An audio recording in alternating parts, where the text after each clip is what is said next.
Hi again, everyone, and welcome back to Post Time from Fort Erie Racetrack on your TV Niagara.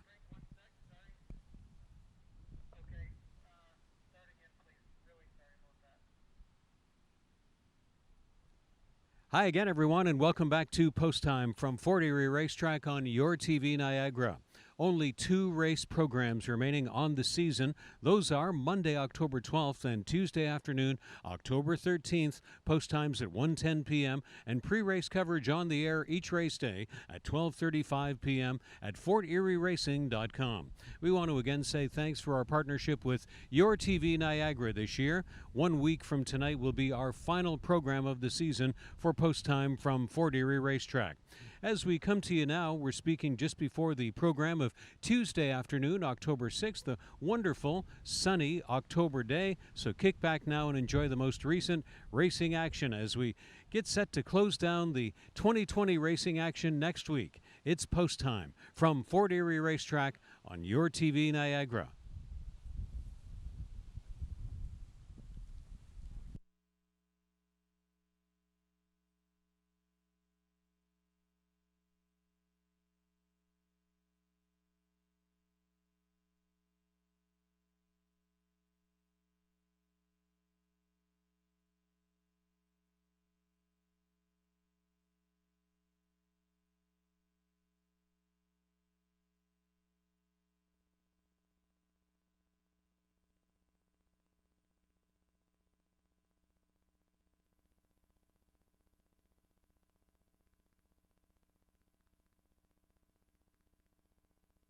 And they're off for program 36 of 2020 at Fort Erie Racetrack. Queen's Plate Nolan was a step slowly away. Strolling Posse flashes speed with Dinah's Gamble. 1 pound Sterling is up wide. Dynamic Force. Queen's Plate Nolan has come back on through, and Holy Snappin' Eyeballs along the inside is to the rear of the field.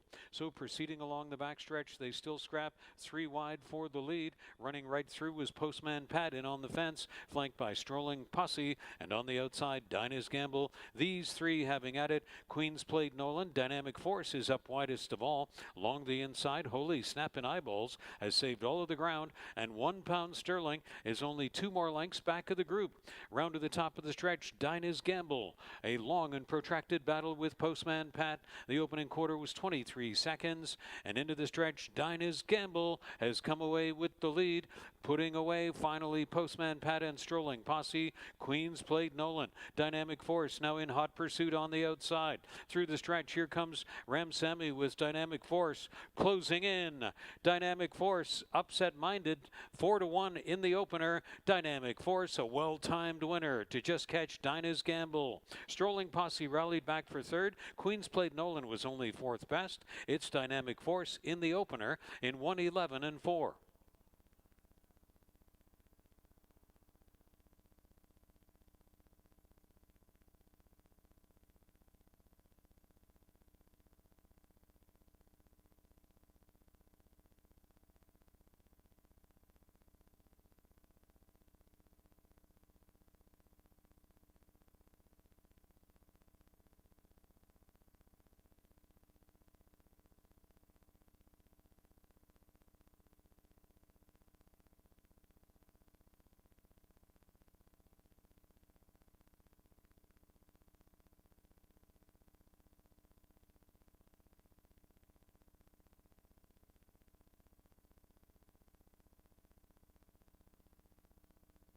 Standing by for a start. Race 2 at the post. They're off. And from the outside, looking for big early speed is Flat Out on a Mission. Flat Out on a Mission. Stardust Kitten has come through well along the inside. Going to run up near the pace. That's Long Shot Wedding Ring. After a leaving move, Keep Your Silence now back to 4th on the outside and being passed by Miss T Blonde. And Forest at Dawn is the trailer. So it's Stardust Kitten on the inside. And on the outside, Flat Out on a Mission. They go nose to nose into the turn, tracked by Wedding Ring. Miss T Blonde. Second to last, Keep Your Silence. And Forest at Dawn is the trailer. And on the outside, it is Flat Out on a Mission, still in a protracted battle with Stardust Kitten, and Miss T Blonde has been tracking right there and is swinging to the outside. They run down inside the quarter pole after speed of 23 seconds and 46 and 3. Here comes Miss T Blonde on the grandstand side, sweeping up for the stretch lead for Nikki Alderson. Battling hard, Stardust Kitten has no intention of quitting. Stardust Kitten is coming back at Miss T Blonde. Stardust Kitten and Miss T Blonde. Miss T Blonde doing the better late work, wins by close to half a length to a very game Stardust Kitten. And then Keep Your Silence and Flat Out on a Mission as Miss T Blonde scores in race 2 at 5-1 in 112 1/5.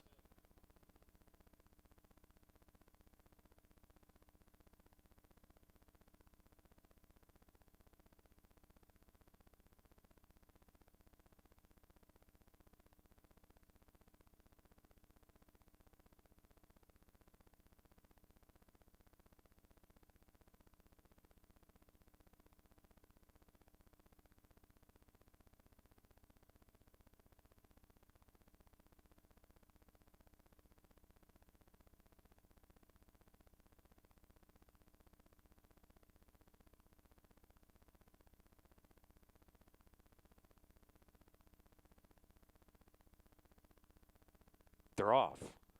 Bourbon Party looking for a big beginning outside. Michiamo Stefano right along the inside. Town Dancer comes through with early speed, and showing some early foot is Gunzig Stinger to be right up there in the mix of the front four. 2 more lengths to make it rain, and then Optimistical on the flank of I'm No Saint. Lord Pietro is back of the group. So as they move into the turn, it's Town Dancer on the inside, and on the outside is Bourbon Party, stalked by Gunzig Stinger into the turn. Make It Rain came through into the front four. Michiamo Stefano has lost ground in the front 5, circled by I'm No Saint. Optimistical second to last, and 2 more lengths to the trailer, Lord Pietro. They'll move around inside the quarter pole. Town Dancer, the clear leader, and top end target, I'm No Saint, next closest pursuer with Gunzig Stinger. 22 and 3, 45 and 4. Plenty of speed in this one. Town Dancer is still going. Town Dancer is loose on the lead. Town Dancer closing at 2-1. Slams the door shut early on this field. Town Dancer and Chris Husband's long gone winners. Gunzig Stinger is up for second. Make It Rain stays for third. Over I'm No Saint and Optimistical, all over those was Town Dancer. 111. 1/5.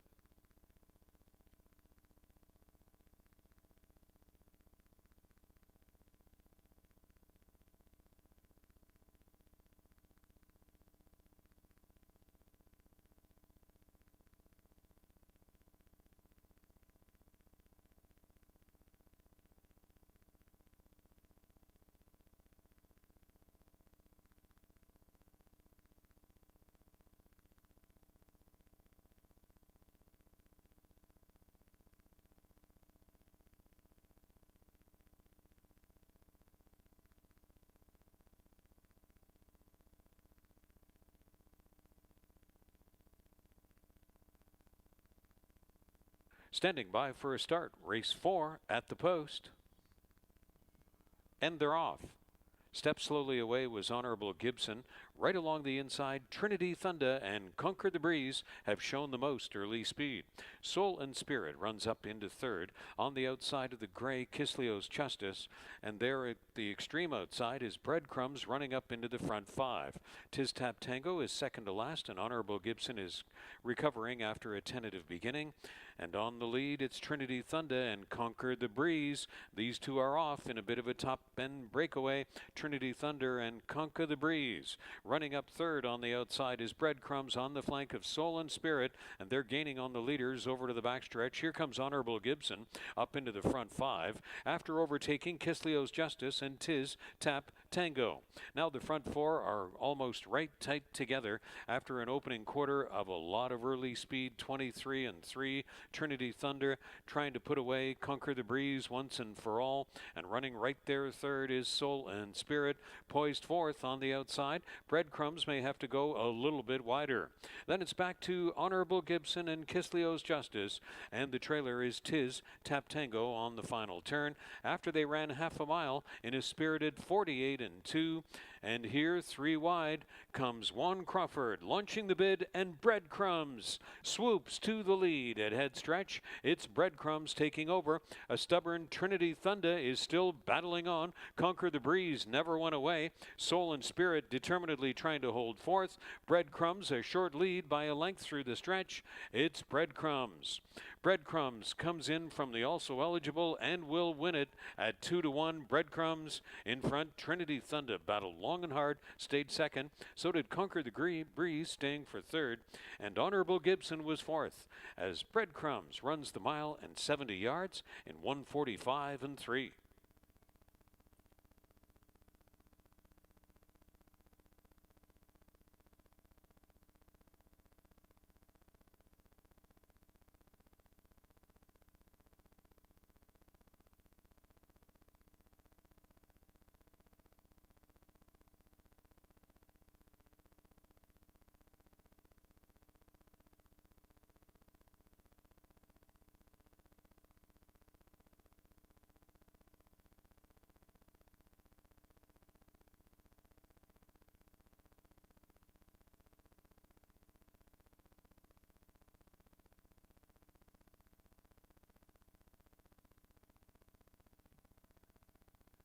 They're off.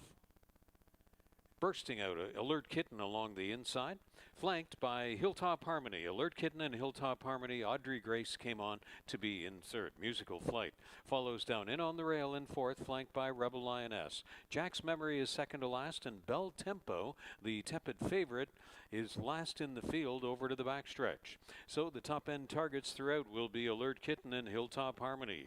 These two are off by 5 lengths. Alert Kitten inside, Hilltop Harmony on the outside. Rebel Lioness ran up into third. Audrey Grace fourth on the extreme outside, out in the clear. Musical Flight saves the ground on the inside from fifth, ahead of Jack's Memory, and 2 more lengths to Bel Tempo. Along the backstretch after an incredible first quarter of 22 and 3. And it's a ton of early speed by Hilltop Harmony to finally dispose of Alert Kitten. Rebel Lioness runs third on the inside over to that final turn, and on the lead, that's still Hilltop Harmony, but the lead is shrinking. Audrey Grace, moving up on the outside with all kinds of run, is closing in. Here comes Audrey Grace. Bel Tempo is last in the early going and now picks up second on the outside, and the complexion totally changes for the final quarter. Taking the lead, Audrey Grace. Bel Tempo second. The middle speed was 46 and 4, 113 and 1. Audrey Grace, Bel Tempo. Bel Tempo, last in the early going, now takes the stretch lead and is drawing away Bel Tempo. And Jason Hoyt are clear in the stretch by 2. Audrey Grace fought the good fight, but is second best to Bel Tempo. Bel Tempo to win. Audrey Grace, a very game second. Musical Flight stayed third, and Hilltop Harmony was embroiled in the early speed and stayed fourth. Jack's Memory was fifth. Bel Tempo to win in 1:43 and 2/5.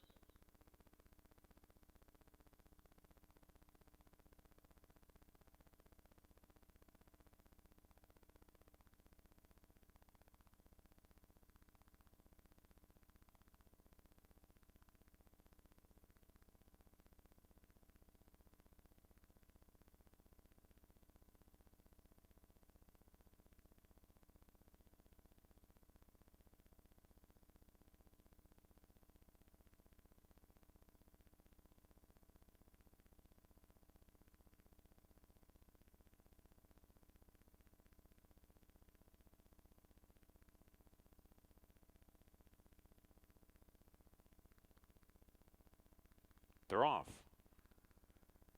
Good even beginning, and flashing speed is a Little Irish Luck, with Star on the horizon down along the inside, and they're joined by Above the Line from the extreme outside. Naked Illusion wants to be up near the pace, but was caught 4 wide. Doodle Dandy made it up into the front 5, shuffled out third from last. That was Mission City Girl, and the trailing pair over to the backstretch are Hippie Chick, and 2 more lengths to Natural Habitat. The opening quarter will be a hotly contested one for a Little Irish Luck, 23 and 1/5. And a Little Irish Luck leads him on the backstretch, but has plenty of company out there. It's Naked Illusion running up on the extreme outside. In between horses is Above the Line in the backstretch, and they go this way towards the final turn with Star on the Horizon still tagging along in this front four. Then it's back to Mission City Girl waiting for developments, and the last pair to the turn are Hippie Chick and Natural Habitat along the inside. So it's still a 3-wide scrap for the front. A Little Irish Luck Above the Line, Naked Illusion, absolutely nothing settled, and A Little Irish Luck continues on, now tired over to the top of the stretch. This will leave the lead. Running through on the inside is Star on the Horizon. Thereafter, a half in 47 and 3, 3/4 in 113 and 3, and they turn for the payoff in the stretch drive. Trying to hang on is Above the Line. Above the Line still there, and Star on the Horizon was through well with the leaders, but outrunning them all the extreme outside is Naked Illusion. Naked Illusion seizes the late stretch lead and will come away with a 1-length victory. Above the Line fought the great fight, stayed for second. Star on the Horizon was third, and Natural Habitat was able to salvage fourth as Naked Illusion and Kirk Johnson timed it to win in 1:46 and 1.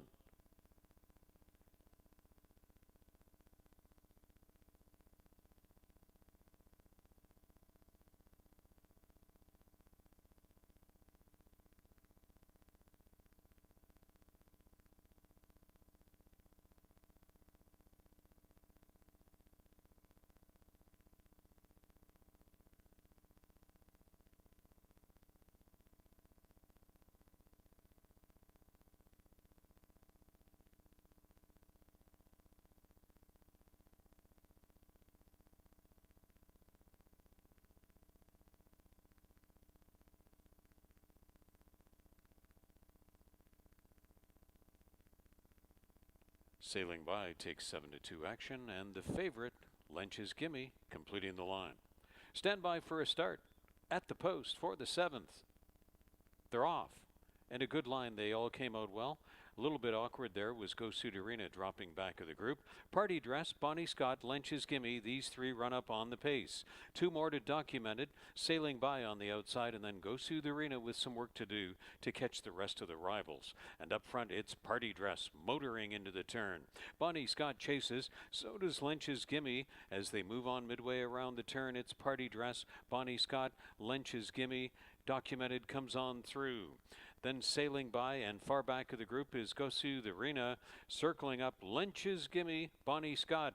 And as they turn for home, Party Dress has not gone away yet through the stretch. After a quarter of 22 and 3, Party Dress finally gives up the lead. Lench's Gimme came on by on the inside. Lench's Gimme just a few hundred yards away. Congratulations, Julie Mathis, 200 career training victories. Lench's Gimme in front over Party Dress, Sailing By, and Bonnie Scott. A milestone win for trainer Julie Mathis.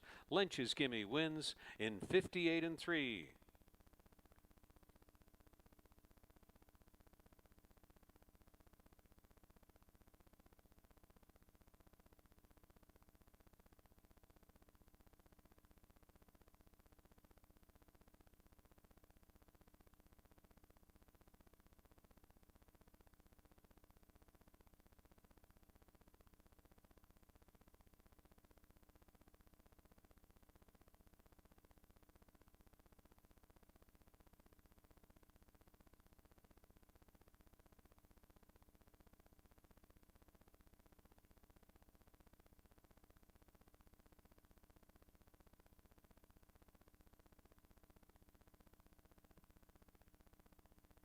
They're off. Marriage Counselor got out well from the outside, so did Elusive Row. And down the backstretch, it's Midnight Snack Attack with an early surge, then Butler's Pick. And right along the inside, Raven's Cry is going to be joining this intense front-end fracas. And the last pair are Who's Got It spotted in behind the speed, and Brady O'Brady on the outside. Butler's Pick is running up wide there, so is Elusive Row. Raven's Cry and Midnight Snack Attack. They go 4 high into the turn. Marriage Counselor just ahead of Brady O'Brady, and along the inside is Who's Got It. It's been a wild 4 high speed battle, 22 and 4. Butler's Pick emerging, so is Elusive Row. Tiring along the inside, Raven's Cry. Midnight Snack Attack is checked out. And Marriage Counselor is circling up, widest of all. Who's Got It saving the ground, and they're into the stretch. Butler's Pick on the inside, and on the outside, the urging begins on Elusive Row. Elusive Row and Butler's Pick having a compelling stretch-long battle, but Elusive Row is doing the better late work and edging away to win. It's Elusive Row by 2 or 3 expanding. Butler's Pick fought a great fight, was second. Marriage Counselor third. Who's Got It was fourth. Brady O'Brady was fifth. Raven's Cry was sixth, and last to finish, Midnight Snack Attack, as Elusive Row and Juan Crawford win the nightcap in Fort Erie, 110-3.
And there's the live shot, ladies and gentlemen. We've come up with another wonderful October day for live racing 2020 from Fort Erie Racetrack. First race post time at 1:10 p.m.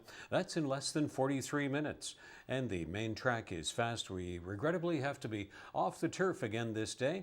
So we will proceed with the 9-race program over the main track for you, and lots to talk about in the pre-race show coming up straight ahead.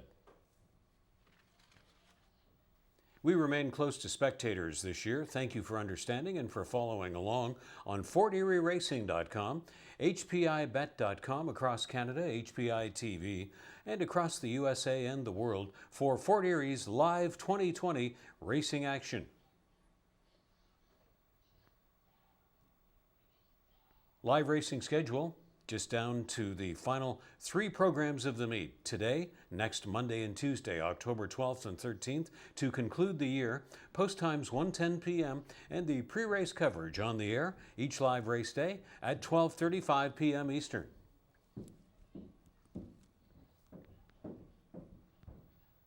Become a member today at HPIBet.com if you have not already done so, and you'll get $100 deposited into your account when you bet $100. Membership includes the HPIBet Rewards program.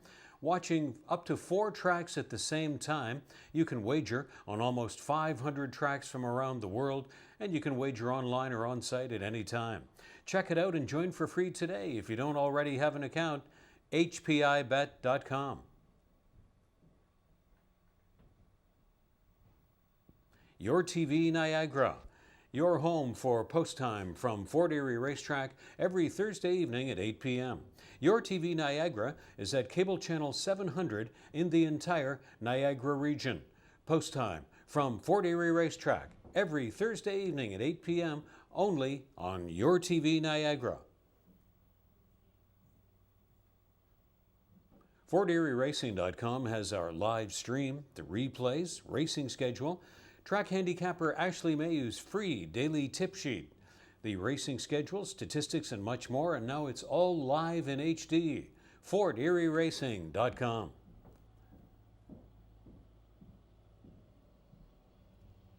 With your pens and pencils at the ready, here are the changes. In the first race, 1 Tackle the North, racing 3 pounds over. 2 Nordic Pearl, 1 pound over. 4 Bosco Bell and 5 Aventura Traviesa are each 3 pounds over. And 6 Ms. Sudu, 4 pounds over in the first. Race 2, clear of changes. No changes in race 2. Race 3, vet scratches of 1 Chester mare and 2 Red Frog. 1 and 2 scratched out of race 3. Still in that third race, 6 Thor's Thunder, 4 pounds overweight. On to the fourth race. 1 Miss Verrazano has a rider change to Helen Vanek, and Miss Verrazano will be 2 pounds over. 4 Molly Terra, 1 pound over. Stewards scratches of 5 Maxima Only and 7 Pirano, 5 and 7 scratched out of race 4. Number 8, Diamonds in Her Eyes, will move into race and will be 3 pounds over. 8 Diamonds in Her Eyes moves into race in the fourth and will be 3 pounds over. On to the fifth race, where 4 Obliviously is 4 pounds overweight. In the sixth race, 2 Pachamama, 2 pounds over. 3 Hush Buffy, 3 over. Number 5 Shamruckus, 2 over. 7 Written, racing 1 pound over in the sixth. Seventh race, Smart and Quick, 1 pound over. 4 Golden Gigi, 2 pounds over. 5 Legal in Canada, 1 pound over and has a jockey change to Chris Husbands. 5 Legal in Canada in the seventh. The rider change is to Chris Husbands. Number 6, Solitude in Bliss, and 7, Win, Lose, or Straw are Stewart's scratches. The 8, Hope Garden, is a vet scratch. 10, Einstein's Babe, is a steward's scratch. Concerning the alsos in that 7th race, number 11, Exquise, will not go. 12, Sexy Nexie is in, so is 13, Hurricane Director. Sexy Nexie 12, Hurricane Director 13 will both race 1 pound over. 14 and 15 are Stewart's scratches from the 7th. And note that the 7th race will be contested at 1 mile and 70 yards on the main track.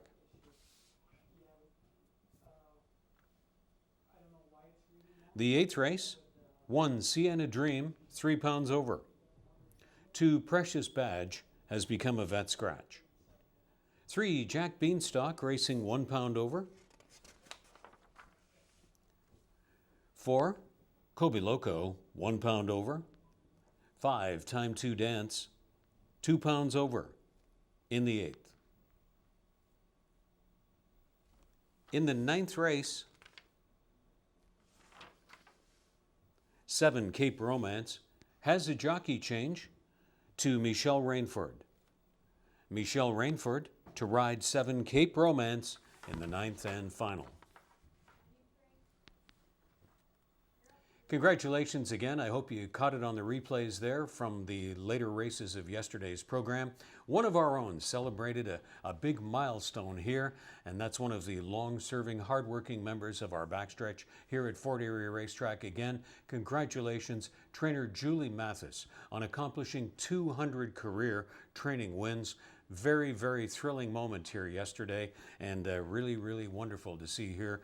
Getting her picture taken again. She is actually probably going to be the leading trainer of 2020 here at Fort Erie Racetrack, unless something completely unforeseen happens over the next week here. Congratulations again, Julie Mathis, on a wonderful and very well-deserved milestone personal win yesterday, and for winning the 2020 trainer standings here at Fort Erie Racetrack.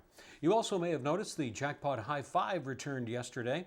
We had a big payout on Prince of Wales Stakes Day last Tuesday of over $38,000, and we do carry a substantial and building amount into today's program, over $2,500 in the Jackpot High Five into the final race. So let's move into the handicapping segment of the program. The first race brings us a maiden claiming field to run at 5 furlongs. I'm going 6, 4, and 1 in this situation. Ms. Sudu, my top choice. I thought this was a very useful outing last time for Ms. Sudu, third and only beaten 1 length to a strong and logical favorite by the name of Avi's Tale of Mesa 2 weeks ago on September 21st. My top call in the first race is in line with the daily racing form selection. However, our track handicapper Ashley Mayu likes Tackle the North for Warren LeBlanc and Sunny Singh to the top of the ticket. And Bill McGurr's morning line goes with number 4, Bosco Bell. Bosco Bell, a pursuing third last time. So lots of options for you to consider there, and the maiden claiming field in the first race. In race 2, another of the Massachusetts Thoroughbred Breeders Association stakes that we've had the privilege to host here in Fort Erie this year. 3, 1, and 5 will be my top 3, with Successful Saint up for the win last time. Successful Saint just got the photo over Dr. Ruthless last time out. There's a lot of ways you could go here. It's going to be a very interesting mile and 16th because Tropical Joy really fits this group well. I thought last time she got a little too eager on the lead. Emil Ramsamy was not able to rein her in and ration out her speed, but if there is an upsetter here, I think the 7-year-old mare Tropical Joy is a most capable fit in this field. Ashley Mayu, our track handicapper, goes back to Dr. Ruthless. Why not, after a surging second last time and just missing for the top prize? So it should be very entertaining.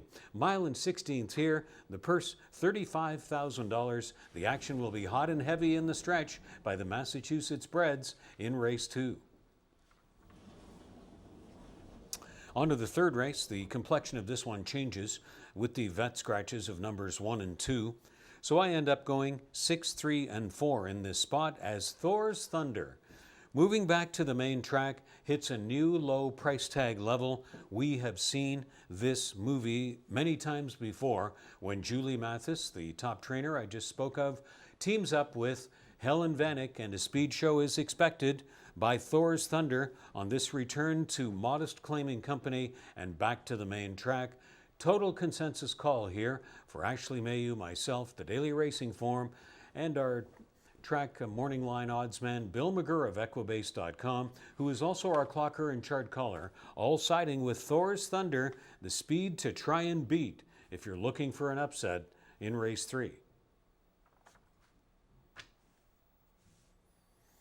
Out of the fourth race, another race that is affected by the stewards' scratches as we are off the turf for this event. And I do have to talk about a rider choice handicapping angle here. I will go 1, 6, and 8 on my top 3. Helen Vanek picks up a very live-looking mount here on Miss Verrazano in post 1. But it looks like Sunny Singh, when given the choice here, choiced off of Miss Verrazano to go with Diamonds in Her Eyes coming in from the also eligible for this event. So I think it'd be a good idea to play some defense here and maybe give some top coverage on the ticket to number 8, Diamonds in Her Eyes, who coming in from the also eligible was the choice of rider Sunny Singh. Couple of ways viably to go here then. Miss Verrazano made a lot of speed last time and didn't miss by much with very comparable company and gets one of the best speed riders at this or any racetrack in Helen Vanek. Or Sunny Singh's choice. Also, don't forget about Stormy Susie and the very formidable combination of Julie Mathis and Kirk Johnson, sending Stormy Susie into battle, giving you lots of options to consider in the fourth race, starting another rolling pick 3 and daily double at 5 furlongs on the main track. In race 5, I'm going 4, 6, and 2 in this situation, and I am leaving out the morning line odds favorite. I'll explain why in just a few moments. But obliviously on the move, up to non-winners of 4 competition, in obvious, strong, streaking, current form here, long current form spree on the docket for obliviously. Ashley Mayu goes with SEAL Team 2, as does the Daily Racing Form selector. This one had a poor start last time and lost the rider, so we'll see what game SEAL Team 2 brings to the racetrack this day. Bill McGurr's morning line does side with Groundhog Day on the trainer change angle, but I want to see this one in one local start. Before I would be on board Groundhog Day, I think this one is going to be a low odds possible favorite, so I'll stay off until I see one local appearance for Groundhog Day.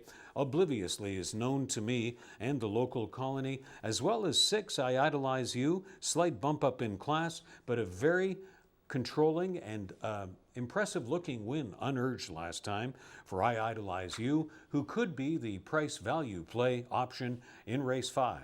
Race 5 will start this program's 20-cent pick 5. On to the 6th race, 2, 1, and 6, another speed display expected by Pachimama. Speaking of having seen this movie before, Nick Mullaney Jr. and Helen Vanek teaming up with this class dropper who just got caught up in way too much speed to sustain last time in the Andy Pissarro Memorial Cup. 22 and 4 and 46 and 3. That proved to be way too much for Pachimama. So another chance beckons here. And if you don't like the speed, you're going to get a price elsewhere, such as on number 1, Rosie Jewel Dancer, 6, Truly Honored, recent sharp current form, and even on number 4, and the Crowd Goes Wild, who hasn't been very far away and gets some minor class relief for this one.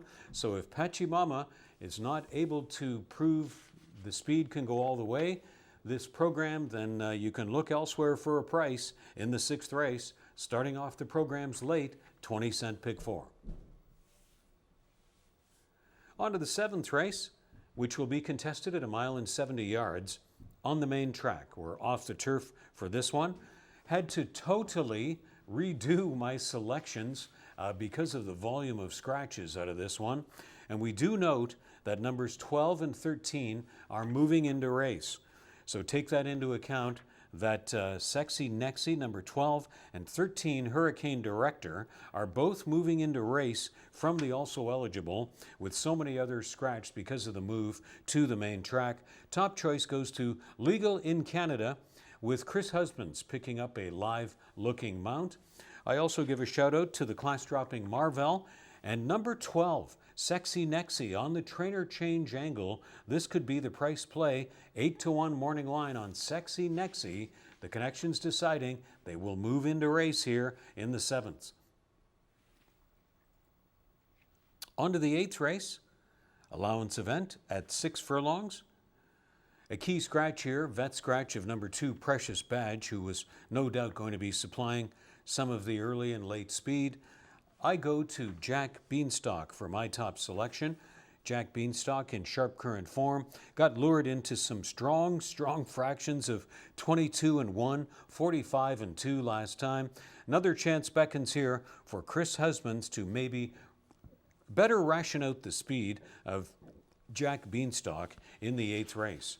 Number 1, Sienna Dream, was close and pursuing second last time out.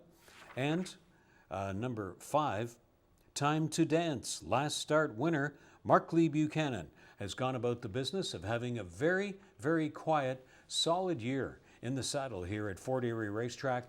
And I remember the program this year when he racked up a riding triple. Great to see Mark Lee Buchanan making his mark and racking up over 20 winners in the saddle this year at Fort Erie Racetrack. Maybe he'll prove me wrong and put Time to Dance higher on the ticket in the 8th race than the 3rd place showing that myself and the morning line are predicting.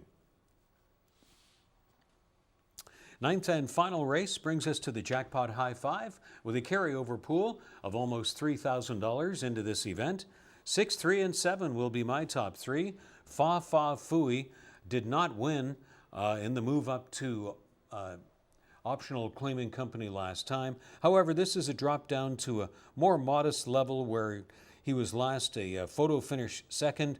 Kirk Johnson and John Sims, not much more need be said about the chances of Fa Fa Fooey in obvious sharp current form here at Fort Erie.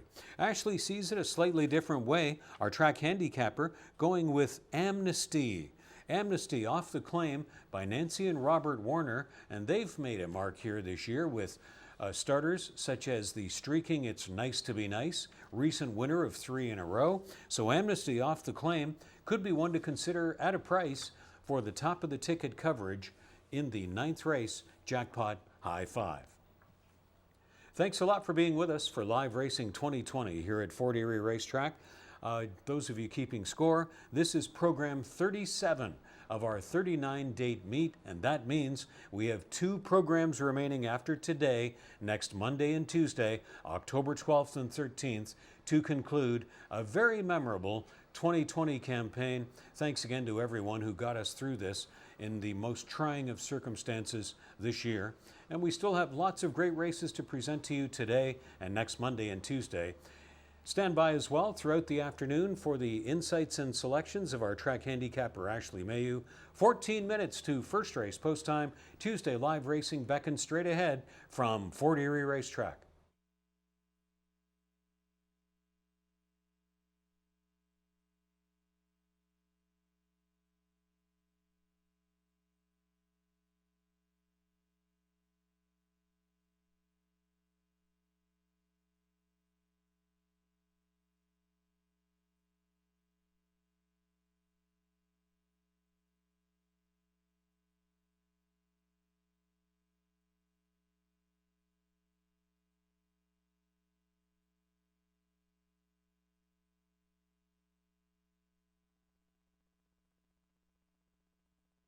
Welcome back, everyone. 9 races on the Tuesday card, and after today, we just have 1 week of racing next Monday and Tuesday, so definitely have to get your 40 Erie fix while you can. Race 1 today, $8,000 maiden claimers, fillies and mares going 5 furlongs on the dirt. I go to the number 1, Tackle the North is my top pick. Second last time out, well in for a $5,000 tag up at Woodbine. Just missed in 3/4 by there, and you can kind of see looking at her performances, her only other good performance was 4 starts back on July 18th at Woodbine, going 6.5, all in for a $15,000 tag. I just think last time out, pretty big race from her. She got significant class relief, and even though she's going up for $8,000 today in a claim price, she should be fine. She's probably very similar competition in ways, and I think looking at her workouts over the training track, they stuck out to me a little bit. Last time out on September 24th, which was prior to her last start, she went 48-3, the second fastest of 11. I do like the number 6, Ms. Suedo. Third last time out, beaten by a length. Got a nice kind of stalking trip throughout. Just a length or two off the leaders at that maiden special weight level, going 5.5 furlongs. Outran her odds. She was 9 or 10 to 1 that day, and she needed to find more, couldn't, but not bad for the debut. I thought it was respectable, and we'll see what she can do second time out. And then the number 4, Boscobel. This one was third last time out, also at the maiden special weight here at Fort Erie, going 5 furlongs.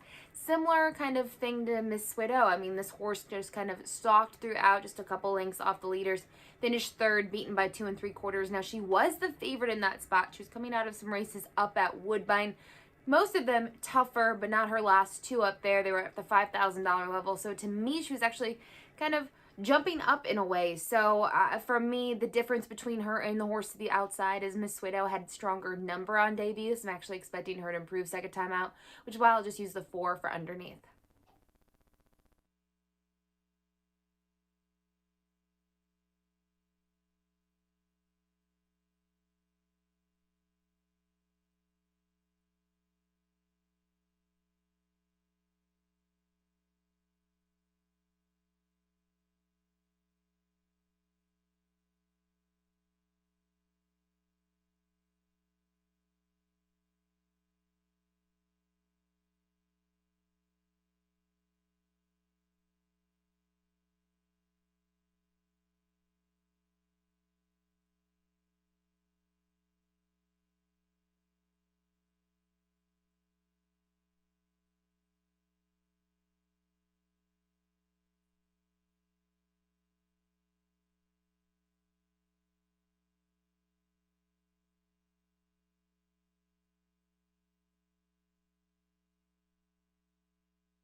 Riders going up for the first.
Here's the field for the first race in Fort Erie. Tackle the North, number 1. Owned and trained by Warren LeBlanc, co-owned by John Workman.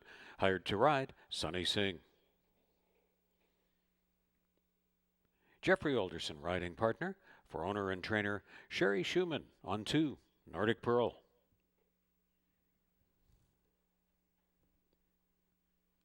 Miss Lester Murphy is number 3, trained by Barrington Cito for Radcliffe Racing.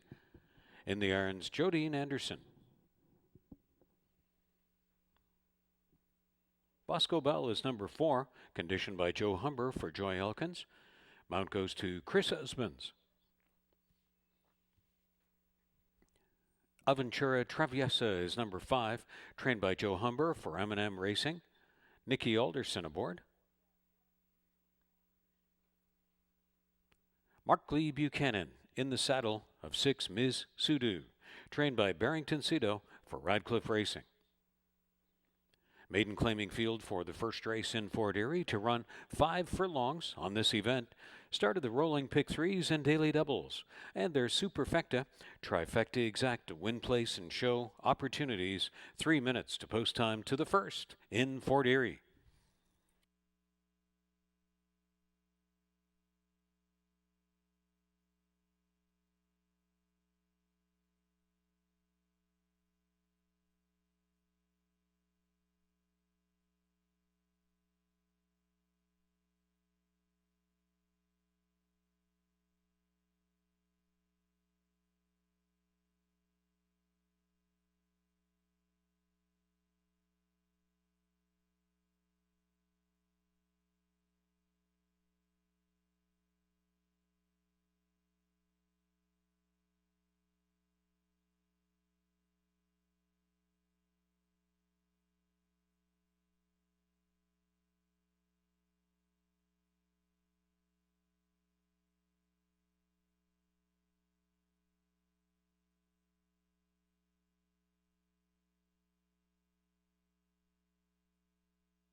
Starting gate taking position at the 5 furlong point in preparation for the first in Fort Erie.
They've reached the starting point.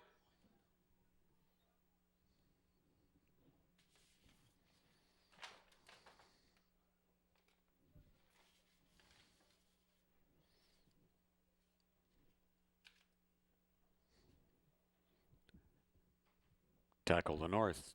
Even money respect. Long shot Nordic Pearl. Miss Lester Murphy at a big number. Third choice respect on Bosco Bell. 4 are in and 2 to go. There's Aventura Traviesa. Blinkers on. Will be a long shot.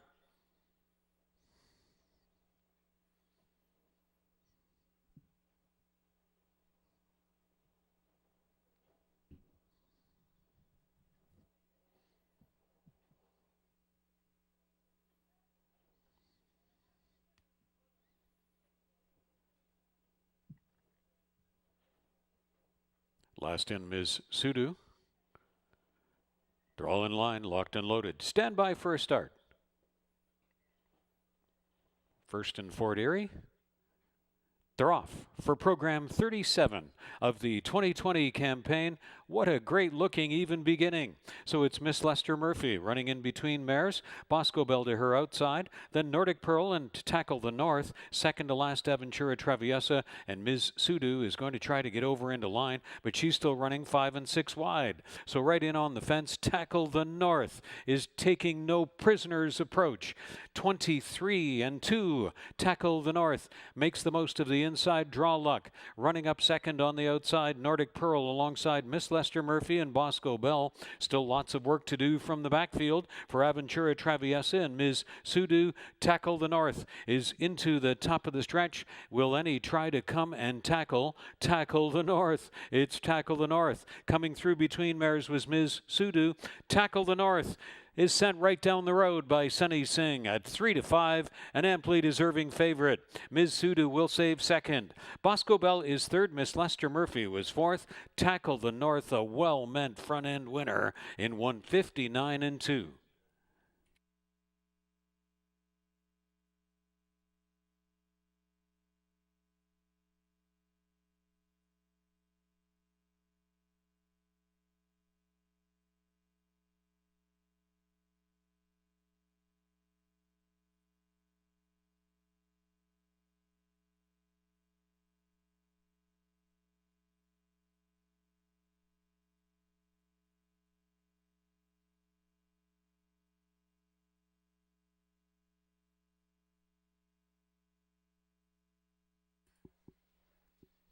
One, 6, 4, and 3 is posted from the Fort Erie first race. Running times 23 and 2, 47 seconds. And the 5 furlongs 59 and 2. Tackle the North.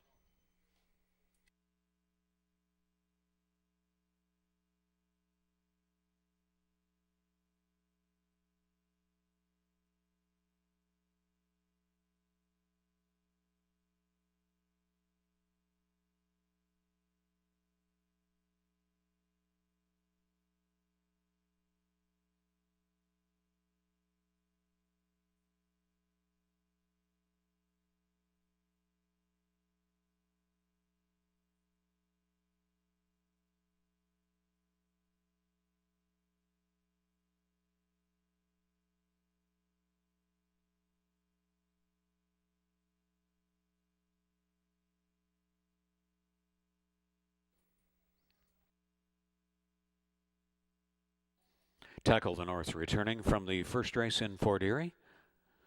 The Dark Bear Brown 3-year-old filly by Street Boss from On Time Delivery by Tejano Run. Bred in Ontario by Mark Richard Hughes. Owned and trained by Warren LeBlanc, co-owned by John Workman, the winning ride to Sunny Singh. Maiden breaking win, 59-2 at 5 furlongs in the first. Tackle the North.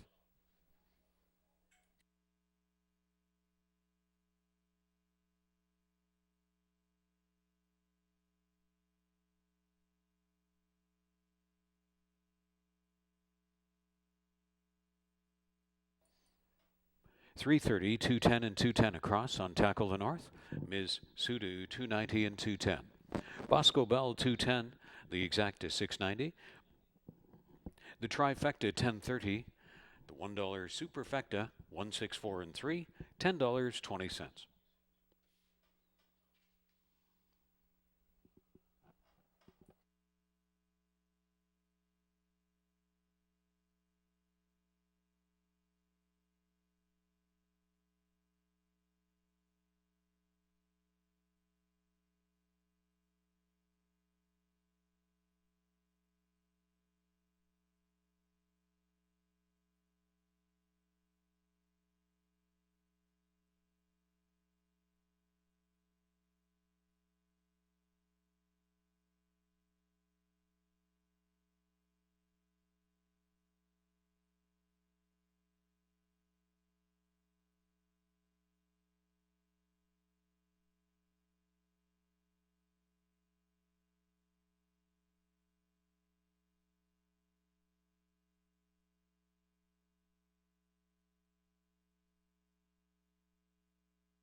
From the Fort Erie first race, there was a claim.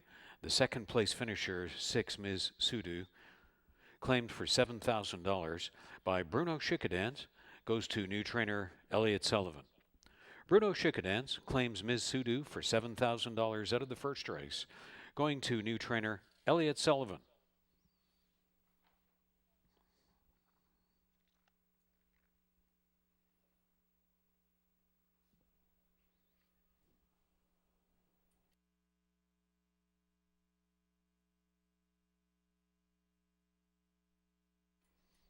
No changes in the Fort Erie second race. Start of the early 20-cent pick 4 in 22 minutes.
Race 2 is the start of the early pick 5, and it's for Massachusetts breds going a mile and a 16th on the dirt. We have a couple mares in here, the 1 Tropical Joy, as well as the 5 Dr. Ruthless. And I'm going to pick Dr. Ruthless on top over the morning line favorite Successful Saint, the 3. I think Dr. Ruthless really had a big race last time out, just missed by a neck, finishing second. Had the lead late at one point, but just couldn't get the job done. And the horse that beat her was Successful Saint. But look at that race for her. It was her first race in nearly a year. We hadn't seen her since November 25th of 2019. We saw her numbers really improved, and prior to this race, she was working out pretty good at the Finger Lakes. So for me, I just expect a better performance second time off the layoff. She's going to be a better price. Now, speaking of the 3 Successful Saint, he's been strong this year, 4 for 4 in the money. All 4 races have been here at Fort Erie. And that was his first time going longer, and you can see in his earlier races this year, he's getting those minor shares and struggling to close, but he did get a good trip last time out and some pace to run into, and was able to close from the back towards the back of the pack to get the job done by a neck. So a logical use as well on top. And then from the others, I was trying to figure out what direction to go, and I actually go to the 2 Goodbye Guinness Buck. He was 8th last time out at Finger Lakes. It was $5,000 claimers, non-winners, 1 on the year, and prior to that had a 3rd. But if you look at him last year, he had some decent races. Now for him, he's going to be stretching out in distance. He's had 1 attempt at this distance in the past where he did pick up a minor share. I think for him, he's just getting to a new track. He gets Kurt Johnson aboard. I just find him to be kind of a question mark in here, and at 5-1 on the morning line, I'm looking for some intrigue as far as prices go. I can't pick the 3 favorites here, so for me, looking at kind of the long shot play, I'm really excited to see the 2 here at Fort Erie for the first time, and I'll use him to round out the trifecta.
Race 2 field moves into the walking ring.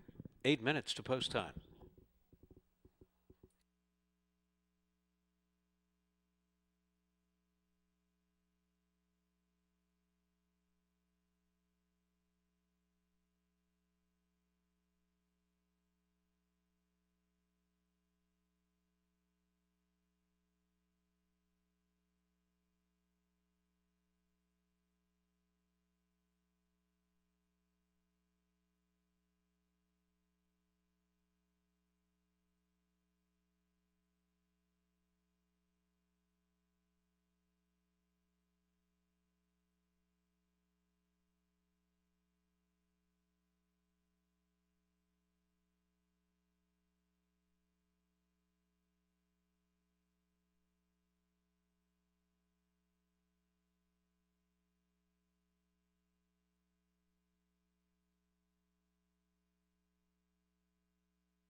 Riders up for race 2.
Introducing the race 2 field post-parading Tropical Joy number 1.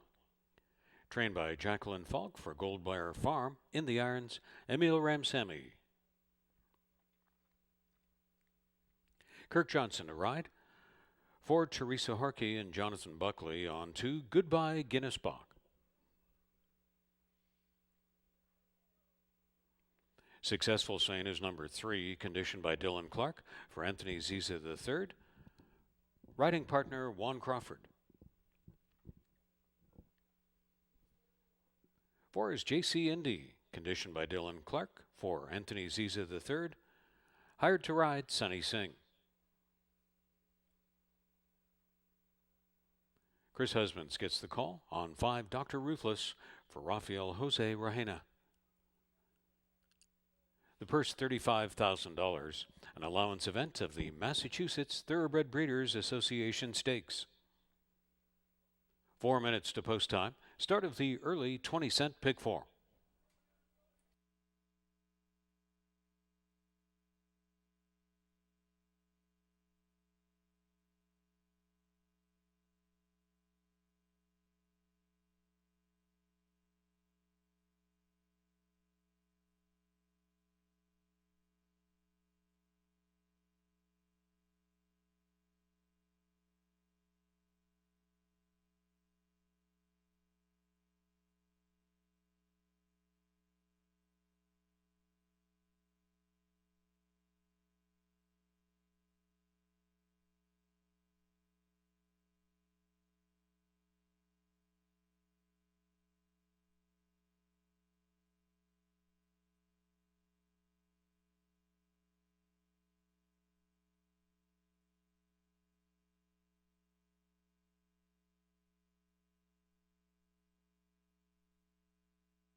Starting gate takes position at the mile and 16th point for race 2.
Riders now requested to bring their horses to the gate for race 2.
Reaching the gate, readying to step in.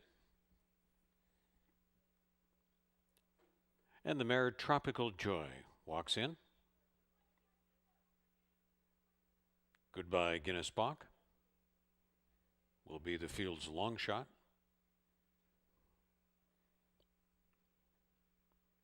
Even money favored in the last click. Successful Saint. JC Indy at 8-1. Second choice, Dr. Ruthless. Stand by for a start. Race 2 at the post.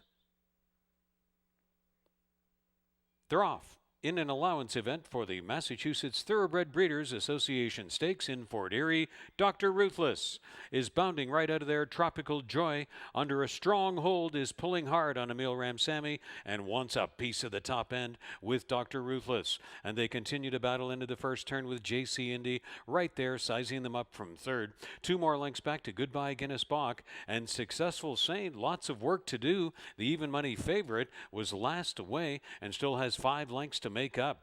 They were speeding over to the quarter and battling 23-2. The way the day is shaped up, it's a wind in their face now along this Fort Erie backstretch, and Tropical Joy is insisting on leading it. Successful Saint has made it all the way up to second on the outside flank of Dr. Ruthless. 2 more lengths to JC Indy and 2 more to Goodbye Guinness Bach. This Troika continues to go nose to nose, toe to toe, and bridle to bridle to the final turn. Tropical Joy taking the no prisoners approach. Dr. Ruthless, Successful Saint, any one of these 3, neither of them giving an inch on that final turn, and they slugged out a half mile in 47-3. It's been a thrilling spectacle all the way, and it's far from over as they ready for the run down inside the quarter pole. On the outside, Successful Saint, Tropical Joy. Dr. Ruthless has now dropped back. Successful Saint comes away with the top of the stretch lead, and they ran 6 furlongs in 1:12-4. Successful Saint, Tropical Joy tries to stay with Successful Saint, but Successful Saint is just a little too good at the distance. Tropical Joy fought the great fight, will be second best. Successful Saint scores again in the Massachusetts Thoroughbred Breeders Association Stakes in Fort Erie. With Tropical Joy second, Dr. Ruthless third, and Goodbye Guinness Bach was fourth, and it was the mile and 16th in 1:47-4.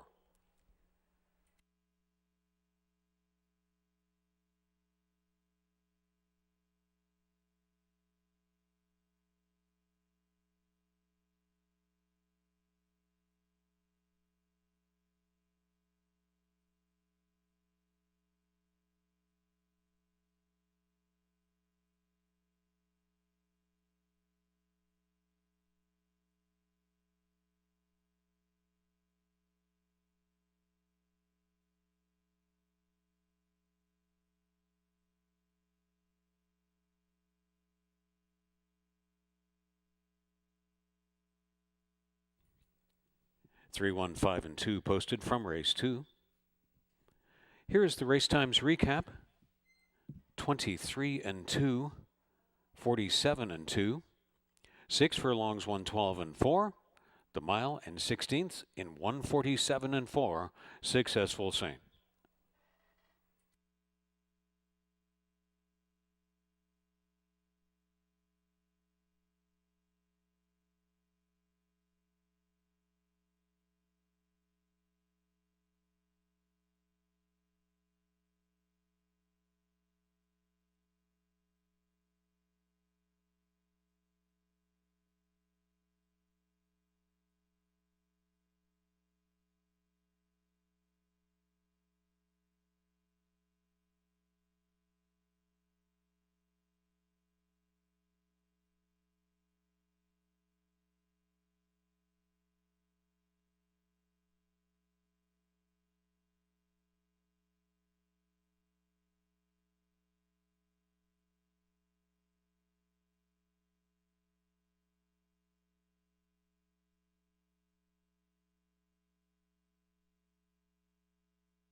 Returning again for a victory photograph in Fort Erie with the creative Saint symbol blinkers now removed. Successful Saint. The 4-year-old bay gelding by Successful Appeal from Immaculate by Marco Bay, bred in Massachusetts by Walmack Farm,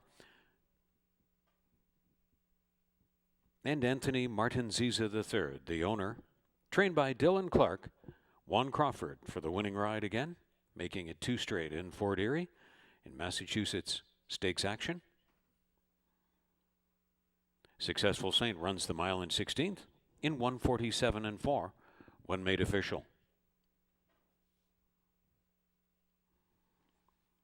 $4, $2.20 and $2.10 on Successful Saint. Tropical Joy, $3.50 and $2.10. Dr. Ruthless, $2.10. The Exacta, $8.10. The Trifecta, $10. Dollar Superfecta, $3.15 and $2. $7.80. And the program's first Rolling Double, $6.20.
If you don't already have a membership, you better check into hpibet.com.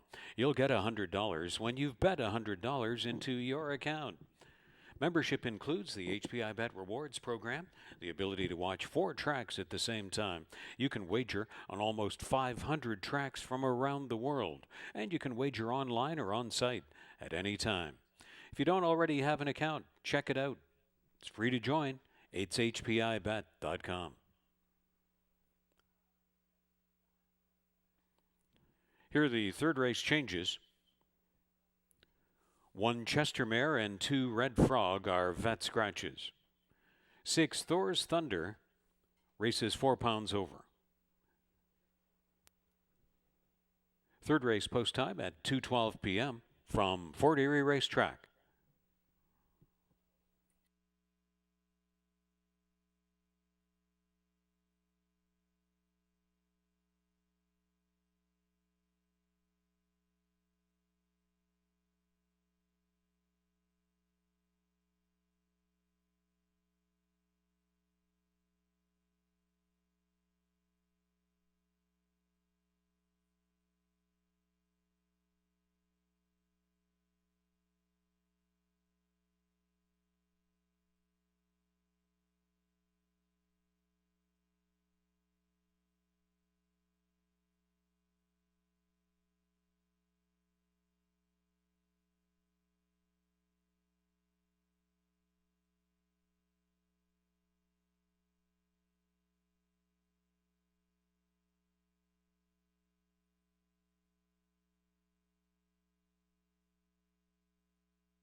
Race 3, we have a field of $3,000 claimers looking for that second lifetime win. I go to the number 6, Thor's Thunder, to get the job done. Now, last time out, he disappointed. He was well beaten and took a decent amount of money, but it was on the turf going a mile, and prior to that, he had a 5th, a 4th, and a 3rd. But look at the level difference. I mean, we're talking about allowance level, non-winners of 2 lifetime. Now he's in for a $3,000 tag. I just think he's the best.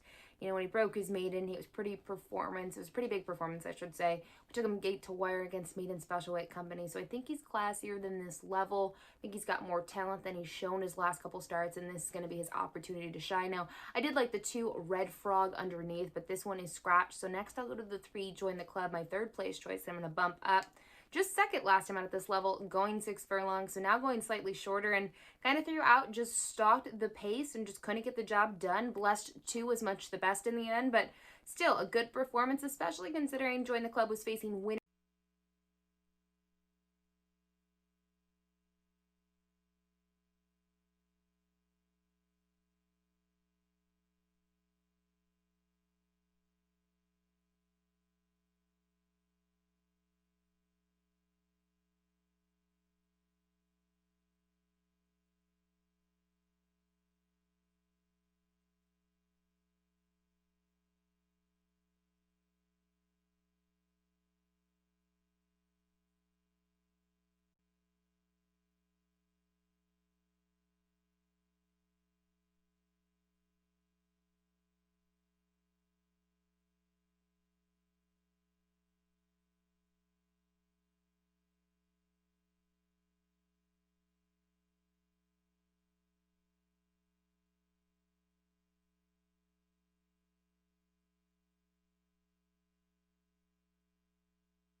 In the walking ring for race 3, 9 minutes to post time from Fort Erie.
Here's the field of race 3 in Fort Erie. Numbers 1 and 2, Vet Scratches. 3 has joined the club. Trained by Cole Bennett for Centennial Farms of Niagara. Hired to ride is Keve Nichols. 1 Crawford is aboard, Deputy of Egbert, number 4. Owned and trained by Julie Mathis.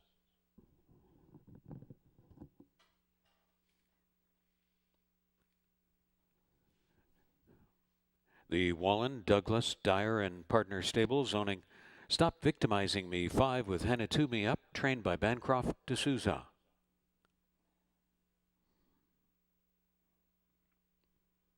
Julie Mathis conditions Thor's Thunder 6 for Joey G Thoroughbreds.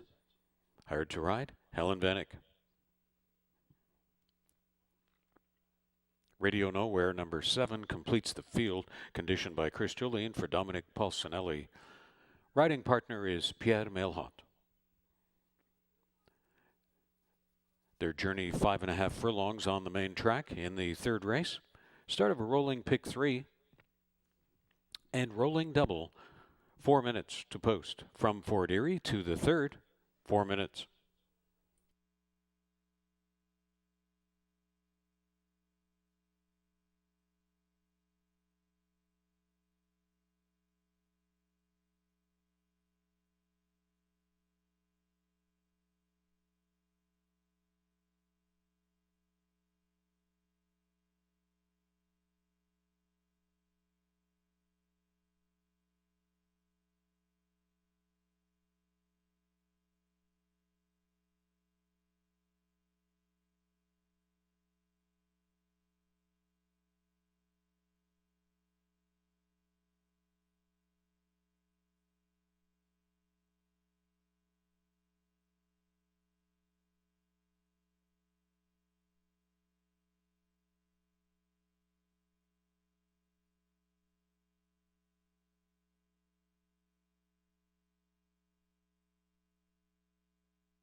The starting gate is in position at the 5.5 furlong point for race 3.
And the riders are now requested to take their horses to the gate.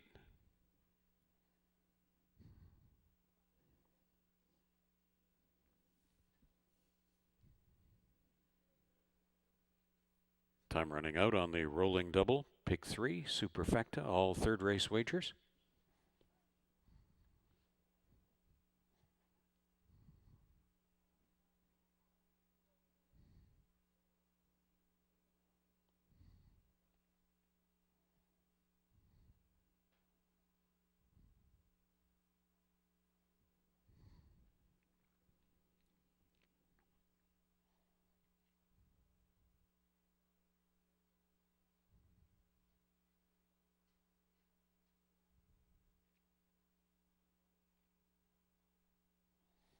Join the club, priced at 5 to 2, now dropping to 2 to 1, is first in.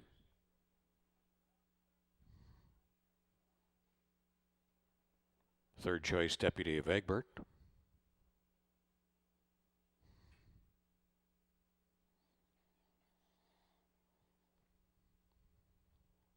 Stop Victimizing Me steps up.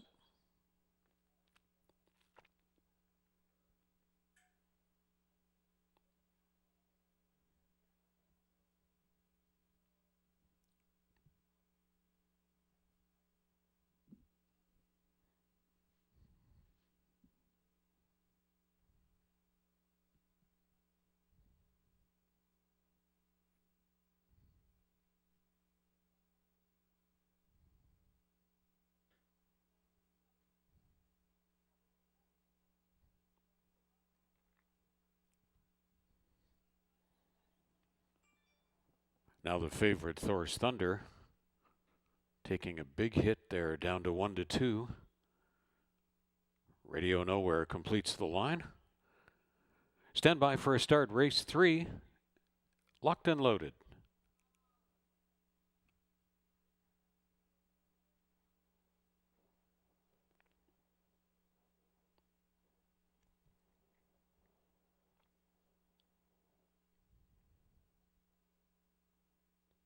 They're off. Step slowly away was Join the Club, right along the inside. Deputy of Egbert, Thor's Thunder have had the best beginnings. Radio Nowhere is to the outside of Stop Victimizing Me, and Join the Club is in contact with the group as Thor's Thunder. And Helen Vanek looked to cross over and lead it. Deputy of Egbert is right there along the inside. Radio Nowhere is attending well from third. Then Stop Victimizing Me is on the outside of Join the Club. Thor's Thunder on down the turn, 22 and 3, and that was into a stiff wind. Thor's Thunder is still doing it. Round to the top of the stretch. It's Thor's Thunder over Stop Victimizing Me. Radio Nowhere on the outside. Deputy of Egbert, Thor's Thunder, and Radio Nowhere are the top two. Stop Victimizing Me is rolling wide. Deputy of Egbert is out of momentum. So is Join the Club. Thor's Thunder, and Helen Vanek hasn't really shaken this one up yet, and he's long gone already. Thor's Thunder after a half mile in 46 seconds, and Thor's Thunder spaced him out to win it well in hand. Here is a compelling place battle. Radio Nowhere on the inside takes down second. Over Stop Victimizing Me third, and Deputy of Egbert was fourth. All Thor's Thunder 104 and 3.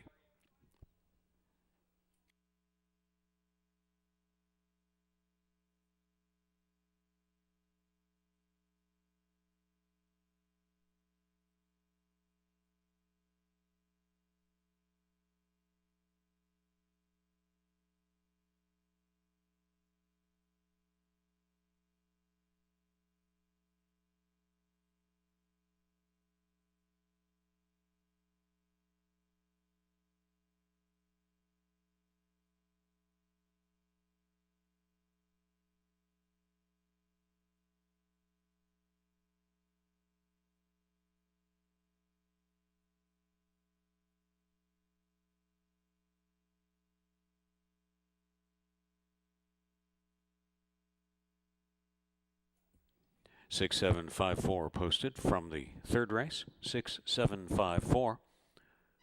Running times recap 22 and 3, half in 46 seconds. The 5.5 furlongs 104 and 3. Thor's Thunder.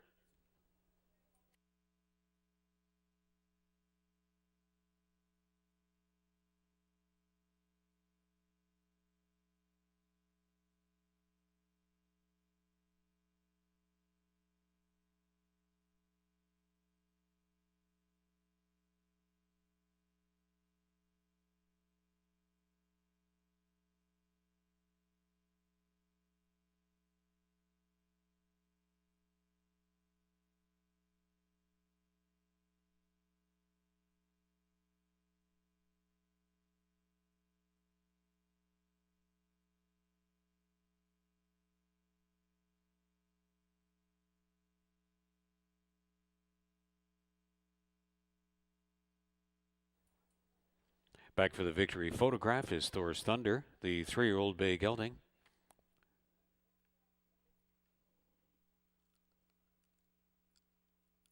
Bred in Ontario by Craig Bogdan. Trained by Julie Mathis for Joey G. Thoroughbreds. The winning ride to Helen Vanek. Thor's Thunder in 104 and 3 when made official.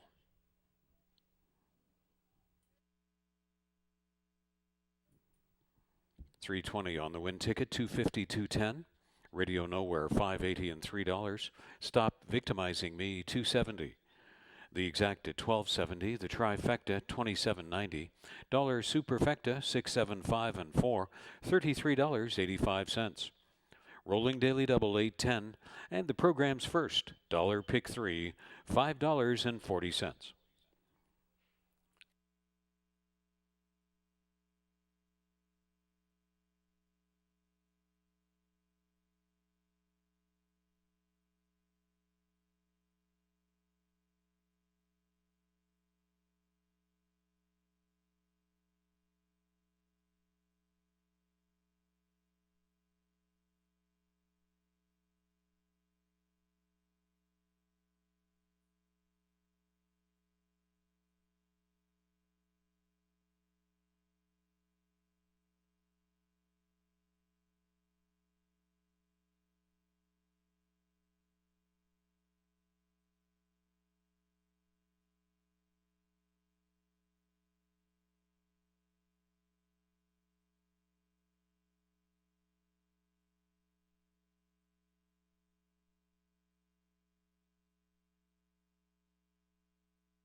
After this program, we have 2 more for you to conclude the season. Next week, October 12th and 13th, Monday and Tuesday. To conclude the 2020 live racing season, post times 1:10 p.m. to wrap up the season. October 12th and 13th, pre-race coverage on the air both race days at 12:35 p.m. Eastern for Fort Erie's live racing.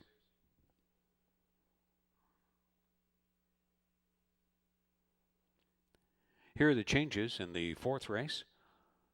1 Miss Verrazano has a rider change to Helen Vanek and will be 2 pounds over. 4 Molly Terra, 1 pound over. Stewart's scratches of 5 Maxima Only and 7 Pirano. The 8 Diamonds in Her Eyes will move into race and be 3 pounds over. The 4th race, off the turf. It'll be contested 5 furlongs on the main track. Race 4 coming up in 19 minutes from Fort Erie Racetrack.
Race 4 is a $4,500 claiming event for non-winners to 2 lifetime. It was originally scheduled for 5 furlongs on the turf, but it will be moved to the main track.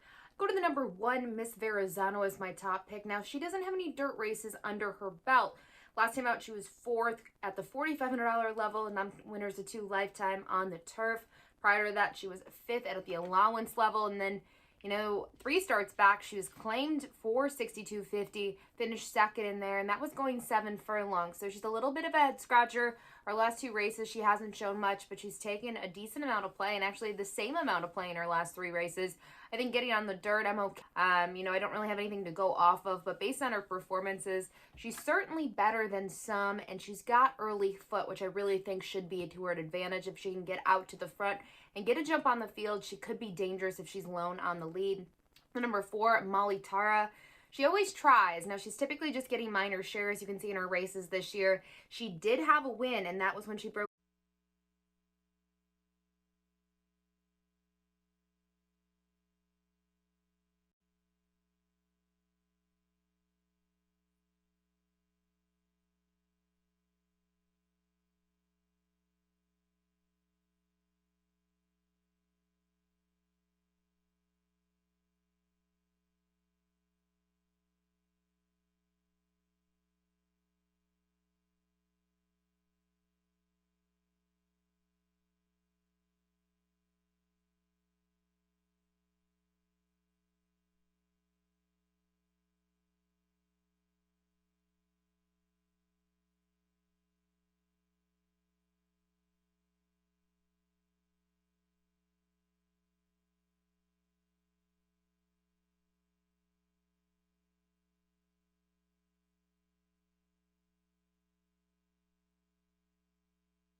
Riders up for race 4.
Introducing the field. Miss Verrazano is number 1, owned and trained by Sharon Chicato. Helen Vanek, named to ride.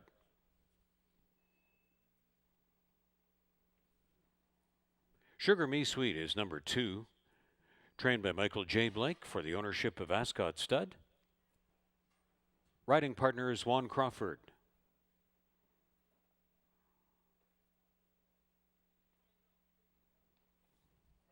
Chick Bear, number 3, trained by Barrington Cito for Ian D'Souza. Aboard is Hanatumi.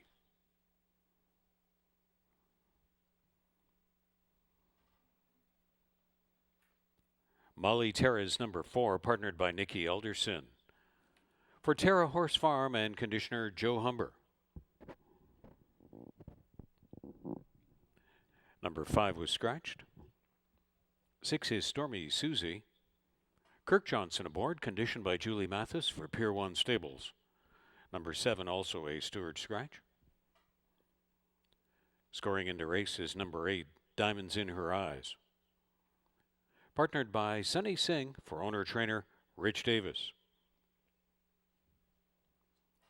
The 4th race will be contested at 5 furlongs on the main track. Start of a rolling pick 3. There's Superfecta, Daily Double, Trifecta Exacta, Win Place and Show opportunities. Race 4 coming up in moments from Fort Erie.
Starting gate takes position at the 5 furlong point for the Fort Erie fourth race.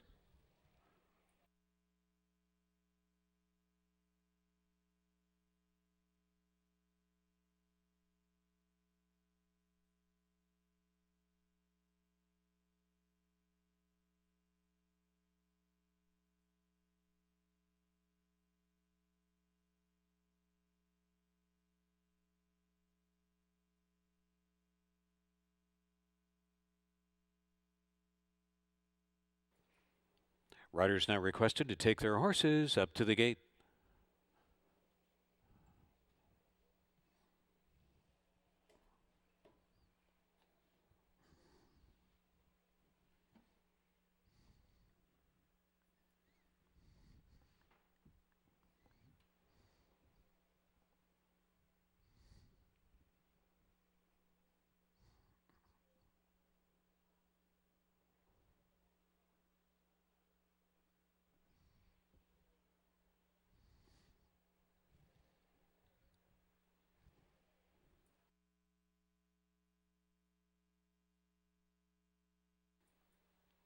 Readying to step in now.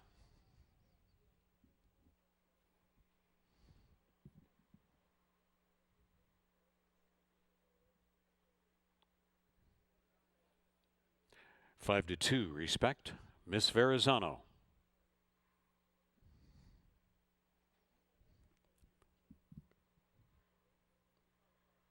Chick Bear priced at 9 to 1.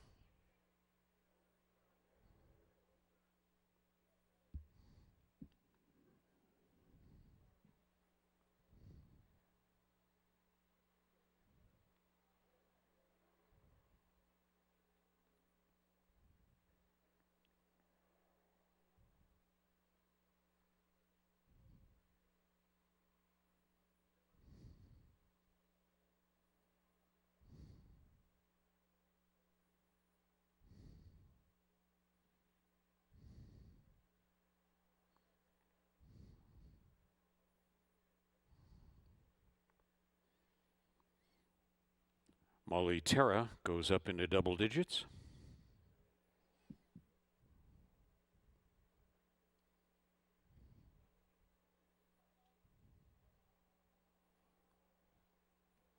Second choice, Stormy Susie.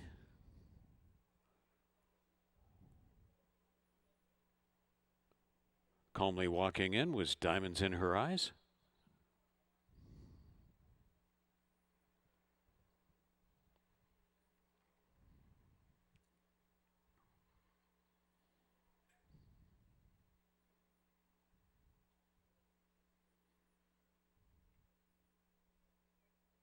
Sugar Me Sweet completes the line.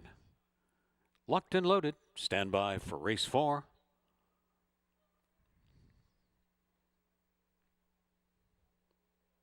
They're off. Good beginning for all, and Sugar Me Sweet shows early speed. Diamonds in Her Eyes, Stormy Susie from the extreme outside, and Chick Bear is there in between mares with Miss Verrazano second to last, and about 4 more lengths to Molly Terra back of the field. So they move into the turn with Sugar Me Sweet, going to push on through. On the inside, Sugar Me Sweet is up to engage. Diamonds in Her Eyes into the turn. And back in third now, pushing through, was Miss Verrazano to be near the pace. Chick Bear is backed away. Stormy Susie, lots of work to do, and then Molly Terra completes the field. Diamonds in Her Eyes, trying to put away Sugar Me Sweet into the top of the stretch. The speed was 23-1 at the quarter, and Diamonds in Her Eyes has a stretch lead. Sugar Me Sweet is fighting on determinedly. Molly Terra has come up to third from last position. Diamonds in Her Eyes, Sugar Me Sweet never went away and is a hard pursuer to the finish, but Diamonds in Her Eyes prevails by a length. Sugar Me Sweet second. Molly Terra was third and Chick Bear was fourth. Stormy Susie only fifth best. Miss Verrazano last to finish. Diamonds in Her Eyes in from the also eligible to win in race 4, 59 4/5.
Well, it's been a big week for trainers to break through for their first wins of the meet in 2020 at Fort Erie Racetrack. Earlier today, it was Warren LeBlanc. Yesterday, we had Willie Armata scoring his first training win of the meet along with Anthony Alderson. And today, extra congratulations out to Rich Davis, winning owner trainer of Diamonds in Her Eyes, back from the fourth race. Chestnut 3-year-old filly by Wilco from Marco's Red Rose by Marco Bay. Bred in Ontario by Andy Stronach. The winning ride executed by Sunny Singh. Congratulations, first to the meet for owner trainer Rich Davis, as Diamonds in Her Eyes covers the main track 5 furlongs in 59 and 4. And kicks back $8.90 on the win ticket, 610 and 520. Sugar Me Sweet, 1040 and 810. Molly Terra, $5 to show. The Exacta, $124.20. The Trifecta, $372.10. The dollar Superfecta is 824 and 3, $843.95. Rolling Daily Double, $20 even. Pick 3 ended on the fourth race, $20.75.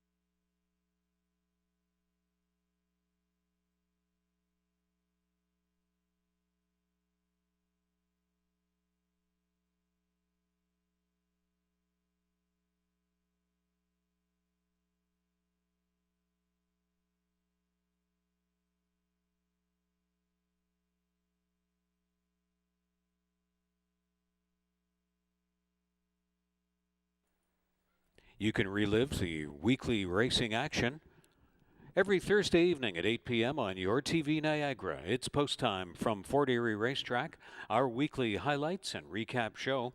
Your TV Niagara is found at cable channel 700 in the entire Niagara region. That's every Thursday evening at 8 p.m. Post time from Fort Erie Racetrack, the weekly highlights and recap show, only on your TV Niagara.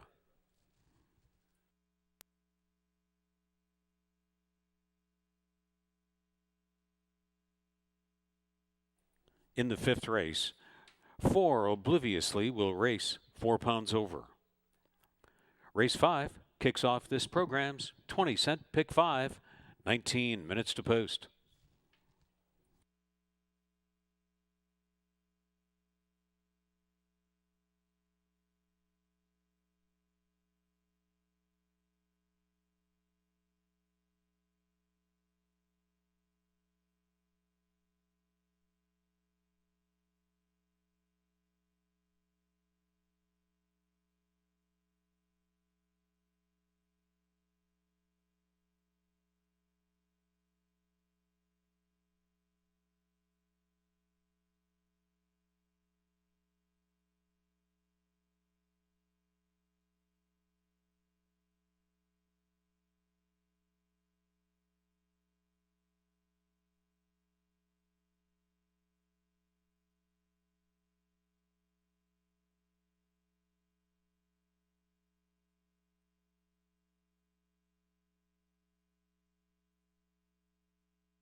Race 5 is the start of the Pick 5. It's a $4,500 claiming event going 6 furlongs on the dirt.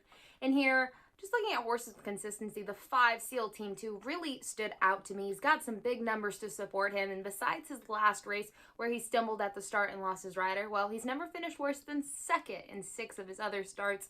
He has 2 wins, 4 seconds from that 7 total. Like I said, draw a line through that last race, and you see a couple horses in here actually exit that race. But prior to that, had a nice second where he tried to close into the pace setter Omi's Boy, but couldn't do it at the 5 furlong distance. And then prior to that, just a win, some narrow beats. I mean, he's really tough and, like I said, consistent. So I'm going to use him on top in here. Also looked at the number 2, Sophistication, that exit that same race last time out. And this one was second at a big price, 21-1, missed by a nose. He's interesting. I mean, he kind of gives it his all each time. Sometimes it's good enough, sometimes it's not. But this year, he's 4 for 6 in the money, does have a win. Yes, the win did come over the turf course, but looking at his efforts since then, he had a close 4th where he just missed by 2.5. And then, like I mentioned last time out, just missed by a nose at this level. So another one to certainly use. And then I thought the 3 Groundhog Day, interesting. Making that first dirt start, he's by Awesome again out of a Quiet American mare. And a nice 3rd place finish last time out, and even 2 back. 4th, just beaten by a length and a quarter against the $5,000 claimers up at Woodbine. Now, those races were at 6 and 7 furlongs, and, you know, the effort 2 back, he was kind of forwardly placed a little bit more so than usual, and he just couldn't get the job done. He did have the lead late, but ended up missing by a length and a quarter. So we'll see what he can do on the dirt.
Race 5 horses move over into the walking ring at 7 minutes to post.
Riders up for race 5.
Get My Gist is leading out the race 5 post parade in Fort Erie, trained by Scott Fairley for Ace Racing Stable.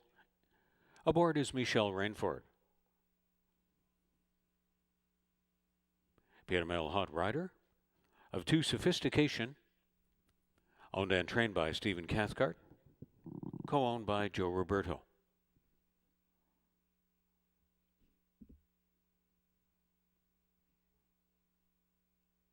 Next on the parade is For Obliviously, owned and trained by Joe Humber. Chris Husband's up.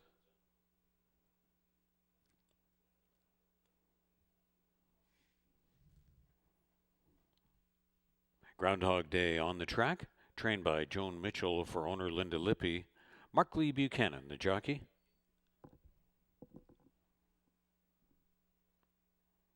SEAL Team 2 is number 5, conditioned by Sharon Chicato for Even Stevens Stables. Juan Crawford aboard. Melanie Pinto, partner 6, I Idolize You, trained by Michael J. Blake for Ascot Stud, Mark Stout, and Norman Files. Sleek Idea campaigning for Luann Woods, with Jeffrey Alderson in the saddle.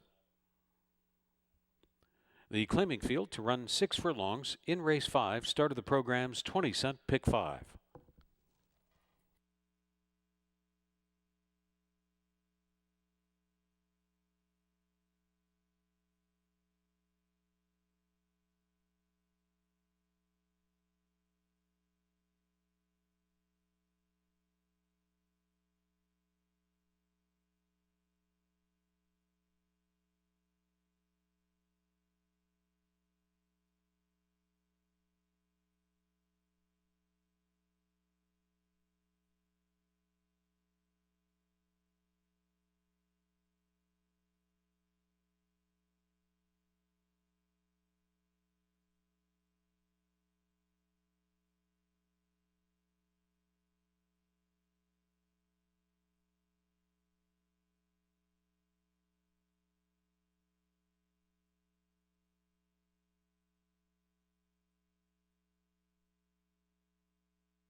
Riders requested to take their horses into the chute to the 6 furlong starting point for race 5.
The starting gate takes position at the 6 furlong point.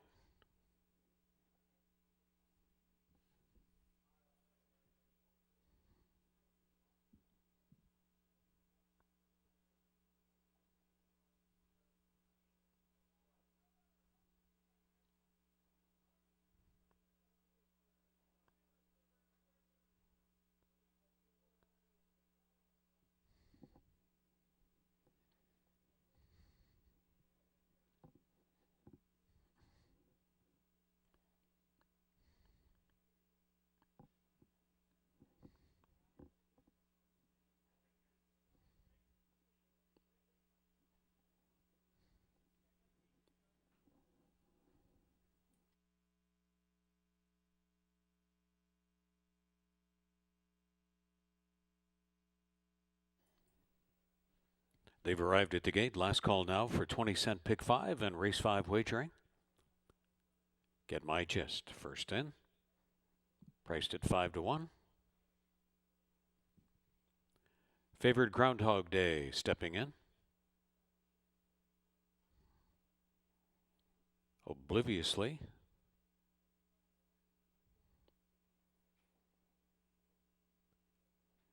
SEAL Team 2 taking 5 to 2 action. 4 to 1 respect on I Idolize You.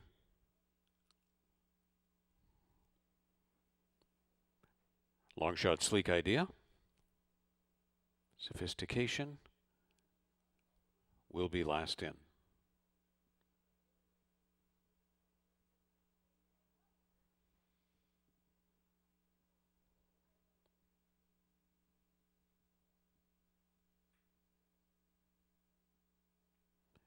Standing by for a start. Race 5 at the post. They're off. And a poor beginning there, awkwardly away was Obliviously. SEAL Team 2 has won the break cleanly. Get My Gist, then Sophistication along the inside. Groundhog Day runs into the front 4. I Idolize You is 5th along the backstretch. The extreme outside for Sleek Idea, and Obliviously runs through in on the fence after missing the break. SEAL Team 2 and Juan Crawford going to try to front end. All half-dozen rivals here. Get My Gist is keeping tabs from second. Then Sophistication and Groundhog Day. I Idolize You is 5th. Sleek Idea, 6th on the outside, and Obliviously hugs the fence from 7th and last. And the top end target has been SEAL Team 2 with Get My Gist endeavoring to close in. Groundhog Day still a non-threatening 3rd. I Idolize You improved again up into 4th, overtaking Sophistication. And they turn for the payoff. The target has been SEAL Team 2. Get My Gist is coming. The speed was 22 and 3, 45 and 4. SEAL Team 2 still the best one. On the outside, Get My Gist, no more progress. SEAL Team 2 sent down the road by Juan Crawford. Get My Gist is 2nd. I Idolize You looks for 3rd in the last moment lunge over Groundhog Day, who was 4th. SEAL Team 2 wires the field with authority in 110 and 3.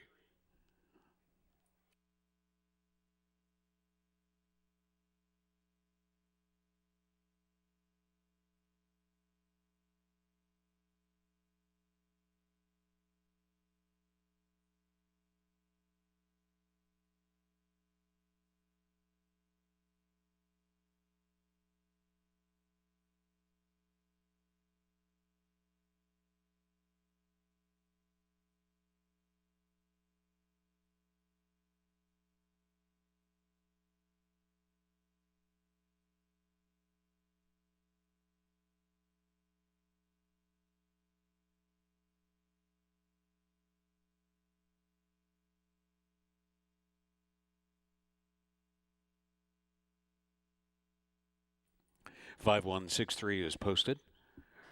Running times recap 22 and 3. 4 furlongs in 45 and 4. And the 6 furlongs 110 and 3 for SEAL Team 2.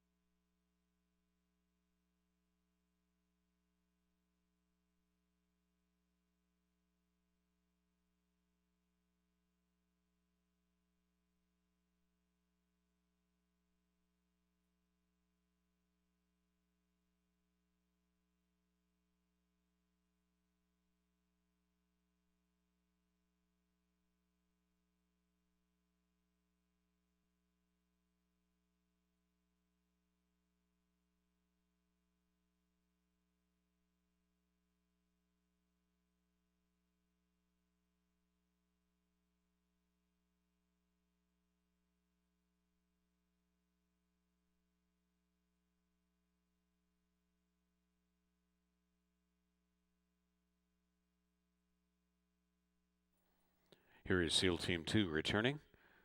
From race 5, the Dark Bay or Brown 4-year-old gelding. By Milwaukee Brew from Torched Cherry by Silver Deputy. Bred in Ontario by Stuart Simon, Ross and Brent McClellan. Trained by Sharon Chicato for Even Stevens Stables, Juan Crawford. For the winning ride, SEAL Team 2 didn't toss the rider this time. Instead, he went wire to wire for his 3rd win in 8 starts this year. First to run the 6 furlongs in 110 and 3, when made official.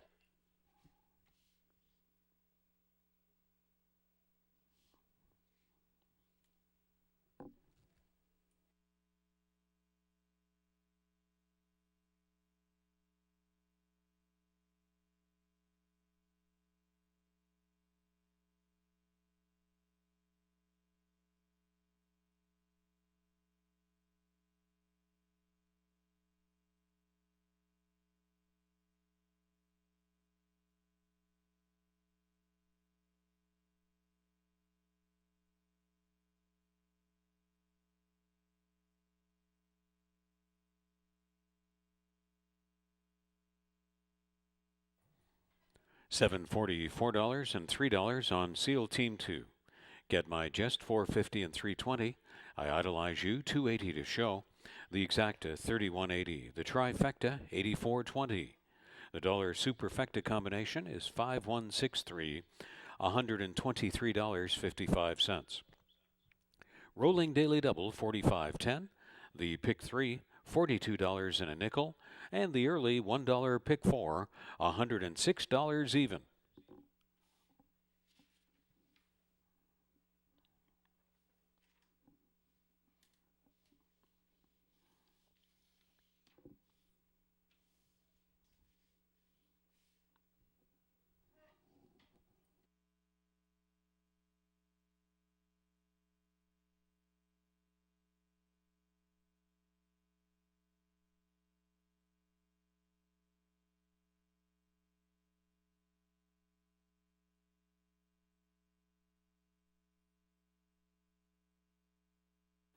Here are the race 6 notes and changes.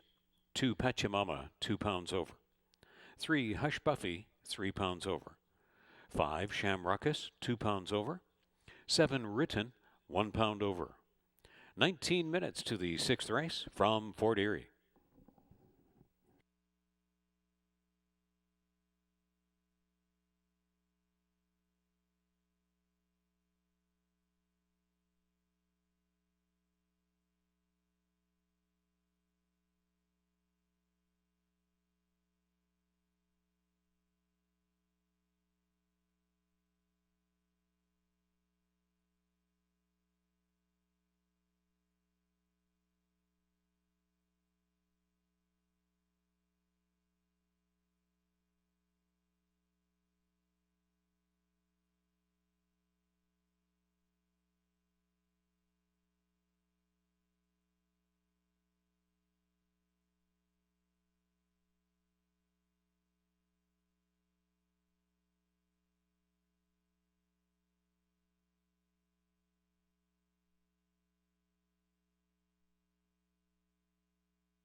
Now on display, the show photograph from race 5, showing 6 I Idolize You finishing third.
Race 6, we have another $4,500 claiming event, but this time for the girls going 5.5 furlongs. The number 2, Pachamama. She's really done little wrong this season. She's a 3-time winner, and all 3 of those starts came here at Fort Erie. She's made 4 appearances in total, and her only bad performance was last time out in the Andy Pacero Memorial Cup. She went off as the favorite. She finished 6th, but was moved up to 5th through the disqualification. And I think the thing there is she came up empty. Part of it, she didn't make the lead as easy as she usually does, and it was an off track. So on a fast track, she's 3 for 3 here at the 4th, the logical top play. And the 1, Rosie Jewel Dancer. This one was a winner last time out by 7 lengths at a slightly better level, going 6 furlongs. Really big performance, just was much the best as the run line says. Prior to that was 3rd at this level, going 5.5 furlongs, and that's where Cole Bennett picked her out of there for 4,500, jumped her up, had a big performance, and just getting another race under her belt now. And she's another one to certainly use. Now, last time she faced Pachamama, well, she finished 4th. She was well beaten in there, but I just think at this level and the others in the field, she to me is the next choice for 2nd. But I will say the number 6, Truly Honored, who I use for 3rd, I think is intriguing. Now, last time out, you see that really bad performance? Well, make sure you look below. Declared non-starter. She got an unfair start. Was declared a non-starter in that spot. That's the race that Rosie Jewel Dancer won. 2 starts back, with 2nd being by length and 3/4 behind Snell Flicka. And if you go to the win, her most recent win was on August 11th. She was in for that $4,000 tag that day, but that $4,500 claiming level. Won by a head, close from off the pace. She beat Rosie Jewel Dancer on that occasion, as well as the number 4, and the crowd goes wild. So you can see these fillies and mares have squared off a bunch this season. And I think, yeah, she ran poorly last time out because she got an unfair start. So looking at her prior races, she's been quite consistent here at Fort Erie. 6 starts, has yet to finish worse than 2nd.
Riders up for the 6th.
Rosie Jewel Dancer leading out the 6th race post-parade, conditioned by Cole Bennett for Centennial Farms of Niagara.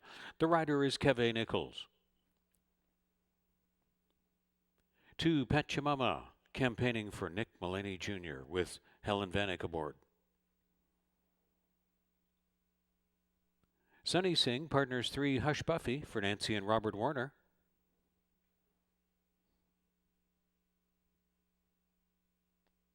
Nick Mullaney Jr. training for Christopher Ali Booth on 4, and the crowd goes wild with Mark Lee Buchanan. Shamrockus number 5 racing for Noel Williams, Devin Johnson.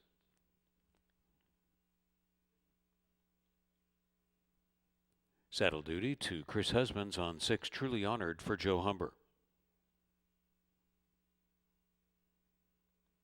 Barrington Cito train 7 Written for Radcliffe Racing Stable with Jeffrey Alderson in the saddle.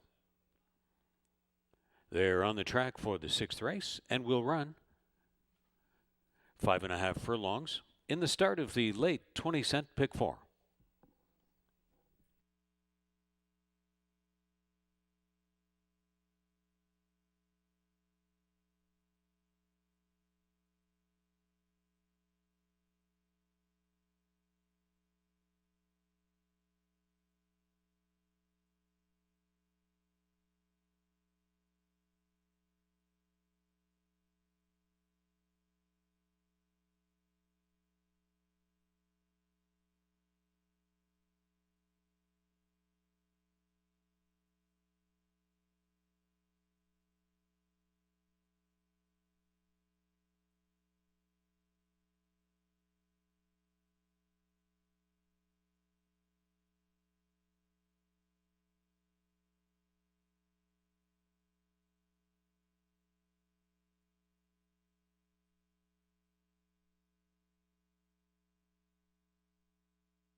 Starting gate takes position.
Arrived at the gate.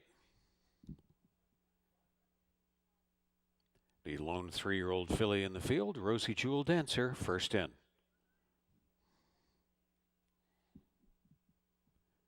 Favored Pachamama.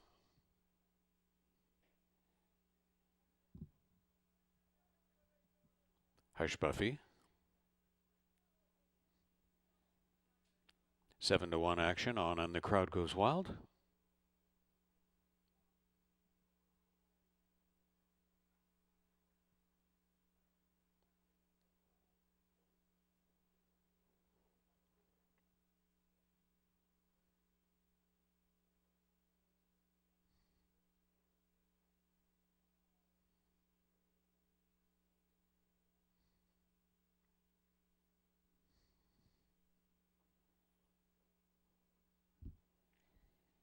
The outside stall for Written going in. 5 in and 2 to go.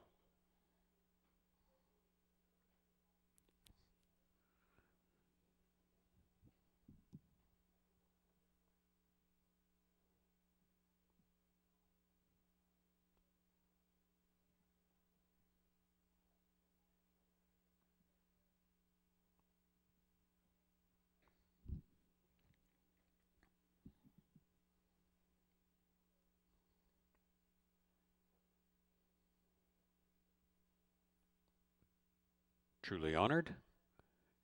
Shamruckus to complete the line. Standing by for a start. Race 6. They're off.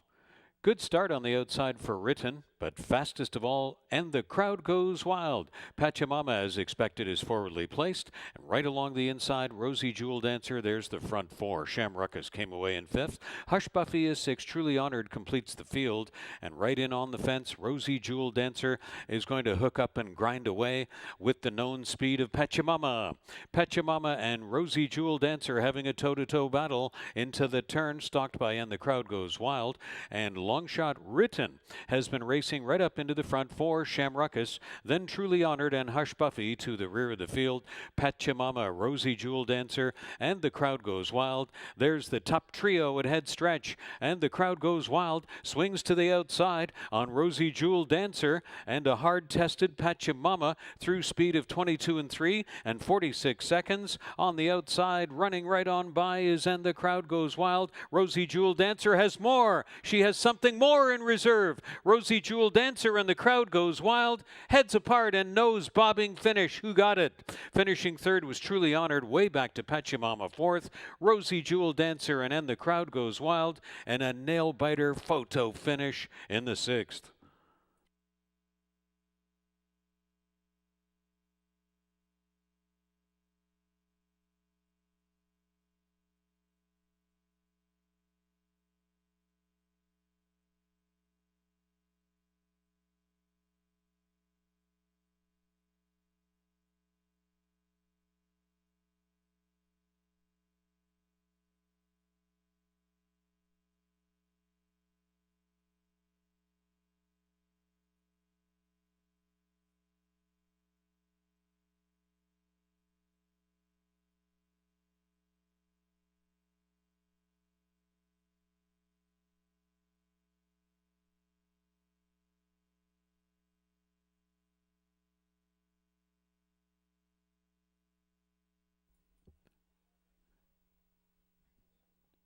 4, and the crowd goes wild, posted first.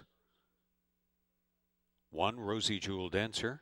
6, Truly Honored, and 2, Pachamama. 4162 posted unofficial from race 6. Running time recap of 22 and 3. 4 furlongs, 46 seconds. 5.5 furlong running time of 105 1/5.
And the crowd goes wild is back for the victory photograph.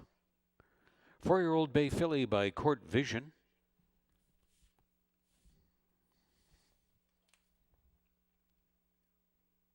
From No Disrespected Bid by Bold Executive.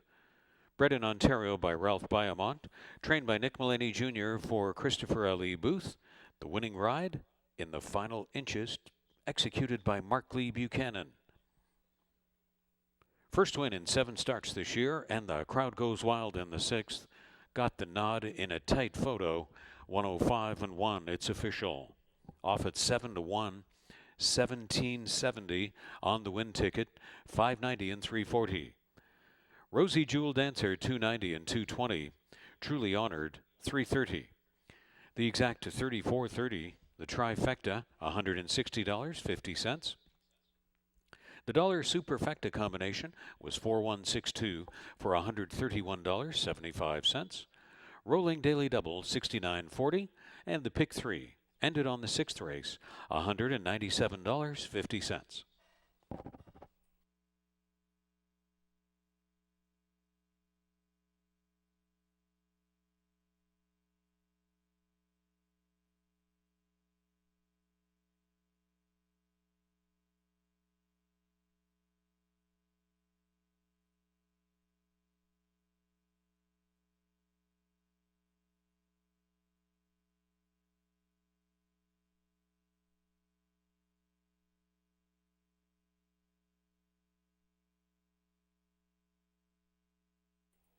Now on display, the win photo from race 6, showing 4, and the crowd goes wild, nosing out 1 Rosie Jewel Dancer.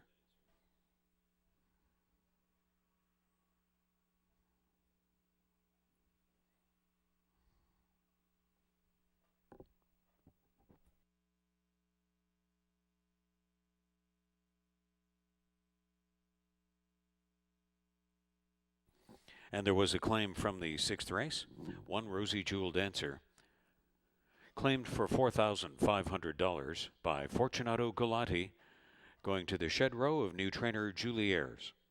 Julie Ayres overtakes training duties of Rosie Jewel Dancer for new owner Fortunato Galati, off the claim for $4,500.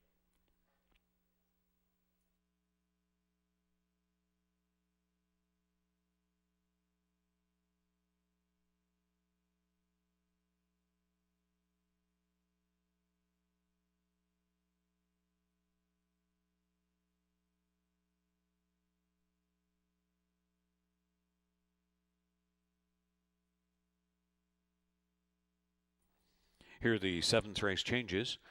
1 Smart and Quick, 1 pound over. 4 Golden Gigi, 2 pounds over. 5 Legal in Canada has a jockey change to Chris Husbands. Legal in Canada will race, 1 pound over. Stewards scratches of 6 Solitude is Bliss, and 7, Win, Lose, or Straw. Vet Scratch of number 8, Hope Garden. 10, Einstein's Babe is a Stewart's Scratch.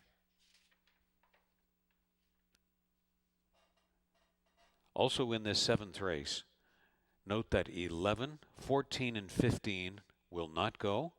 12 and 13 are in. Sexy Nexy and Hurricane Director. 12 and 13 move into race.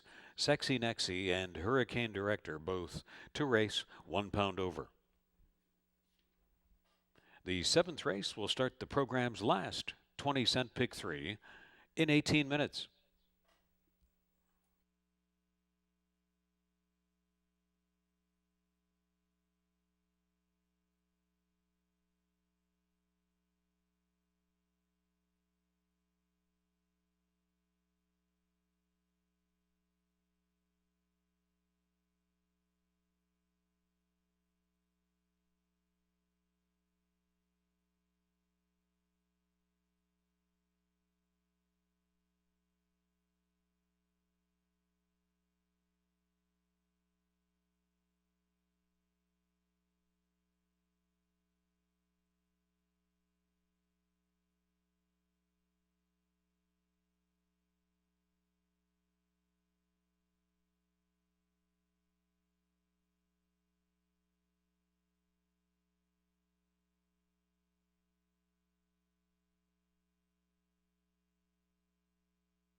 For those of you on track, allowed to be here today under the Province of Ontario rules, special note about the infield tote board concerning the 7th race wagering odds. Number 13 will not be shown, is not shown on the infield tote board. So for the up to the moment odds, you'll have to check the TV monitors at the Tiki Bar. Those of you on track for the up to the moment odds concerning horse number 13 moving into race in this event. The updated odds up to the second are available on the TV monitors at the Tiki Bar. And of course on the infield giant screen.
Field has moved into the walking ring for the 7th race.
Riders up for the 7th.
Smart and Quick is leading out the 7th race post parade. Sunny Singh is aboard, trained by Sharon Chicato for owner Jim Pearson.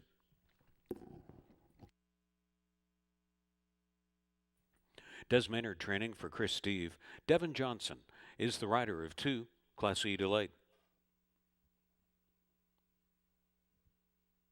Gabby's Ballerina campaigning for Pietro and Willie Armada with Henna Toomey aboard.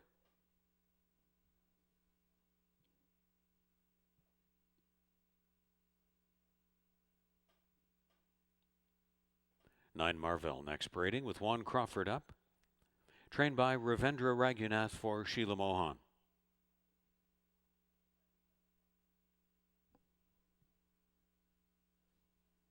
Sexy Nexy moving into race number 12, trained by Gary Chidobiak for Robin Broman and Maureen Hewitt top.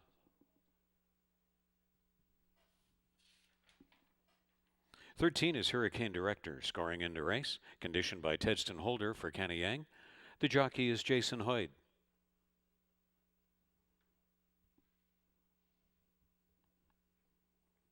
Golden Gigi on the track parading with Michelle Rainford up, trained by Armand Concessi for Joseph and Charles Loyacano.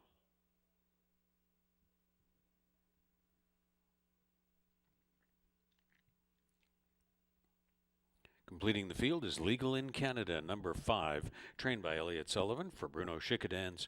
Chris Husbands aboard.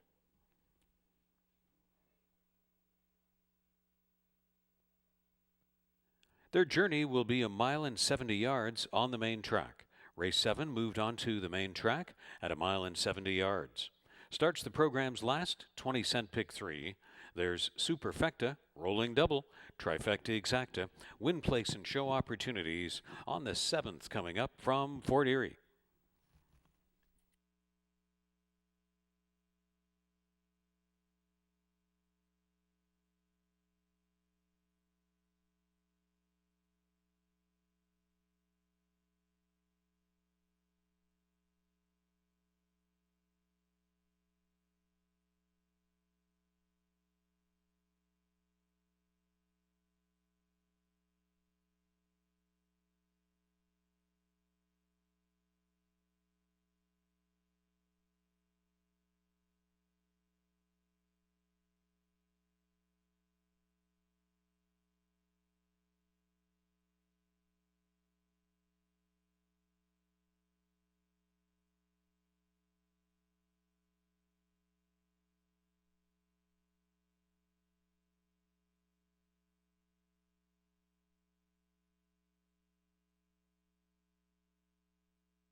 Starting gate taking position at 1 mile and 70 yards for the 7th race.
Those of you on track for the real-time odds on number 13, consult the infield big screen monitor or the TVs at the Tiki Bar for real-time odds on number 13.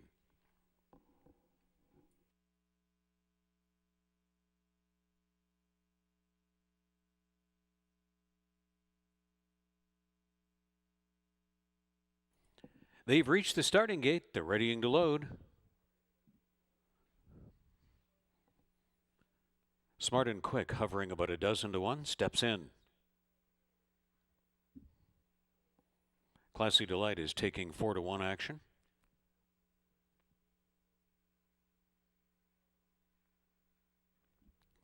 Long shot Gabby's Ballerina.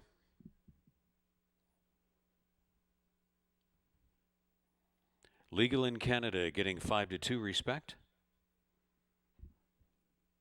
Marvell 7 to 2 price. Sexy Nexy and Hurricane Director. So just waiting on gate 4 for long shot Golden Gigi. Standing by for a start. Race 7 at the post. They're off for 1 mile and 70 yards of main track action, and it's Golden Gigi that has won the break. Legal in Canada moves up on the outside. Smart and Quick, Classy Delight, and Gabby's Ballerina very reluctant to give in. Sexy Nexy and Hurricane Director are running wide, and Marvell is back of the group. They charge around that first turn. Golden Gigi finally up to clear off the lead. Classy Delight runs on in between horses, and we have a loose horse as Hurricane Director has unseated the rider. And that horse is clear, and out in front of the field is Hurricane Director after unseating the rider. So running up for second now is Classy Delight and then Golden Gigi. Gabby's Ballerina is on the outside of Legal in Canada and Smart and Quick, and then it's back on the outside to Marvell to the rear of the field. The opening quarter was in 23 seconds flat. Classy Delight is up on the lead. Going into the turn, Gabby's Ballerina is coming on for second, overtaking Smart and Quick. Sexy Nexy runs up into the front 4. Marvell is on the move. Golden Gigi is faded back second to last, and the final turn trailer was Gabby's Ballerina. So they'll move around to the top of the stretch, and it's Classy Delight loping along out there loose on the lead. Legal in Canada has come on for second. Sexy Nexy up on the outside, and then Marvell and Smart and Quick. Hurricane Director goes to the outside fence. Attention track crew, loose horse coming to you on the outside fence through the stretch drive. And the leader is Classy Delight by a pretty big margin. Here comes Marvell to the extreme outside picking up second, and then Sexy Nexy and Legal in Canada, and down to the finish for Classy Delight. Classy Delight will win by close to 4 lengths. Marvell up for second. Sexy Nexy third, and Legal in Canada was unofficially fourth. Smart and Quick unofficially fifth. Race 7 under inquiry. Please hold all tickets.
Pleased to report the loose horse has been apprehended.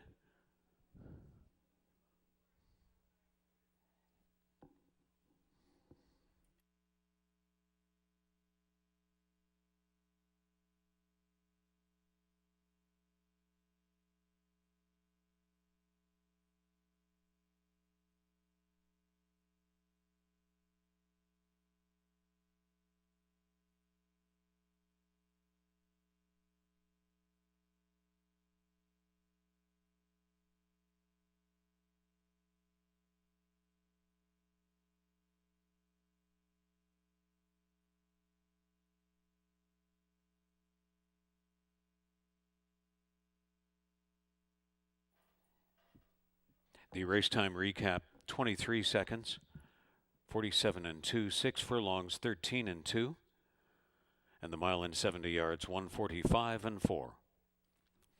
The unofficial winner is back. It's 2 Classy Delight.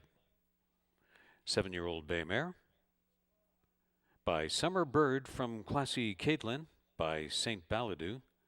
Bred in Kentucky by Lee Felta. Trained by Des Maynard for owner Chris Steve.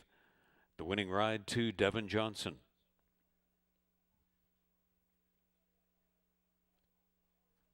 43rd career start is the maiden breaking effort for Classy Delight.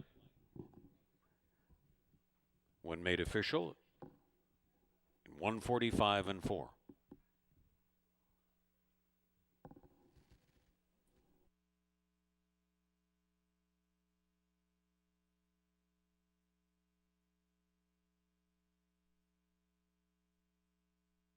Stewards posting a general inquiry, examining the incident which saw the unseating of the rider of number 13, Hurricane Director. Please hold all tickets until it's official.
Price is now posted from the 7th race. The official winner, Classy Delight, was off at 7-2 to return $9.50, $5 and $3.20 across. Marvel, $4.30 and $2.60. Sexy Nexy, $3.30 to show. The Exacta, $35.40. The Trifecta, $131.50. The Dollar Superfecta is the combination of 2, 9, 12, and 5 for $180.55. Rolling double, $86.80. The pick 3 ended on the 7th race, $189.20.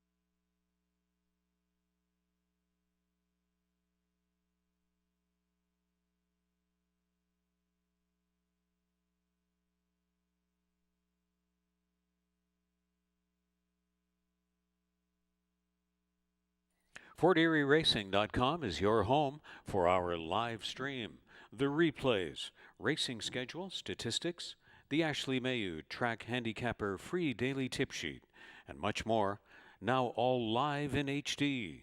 FortErieRacing.com.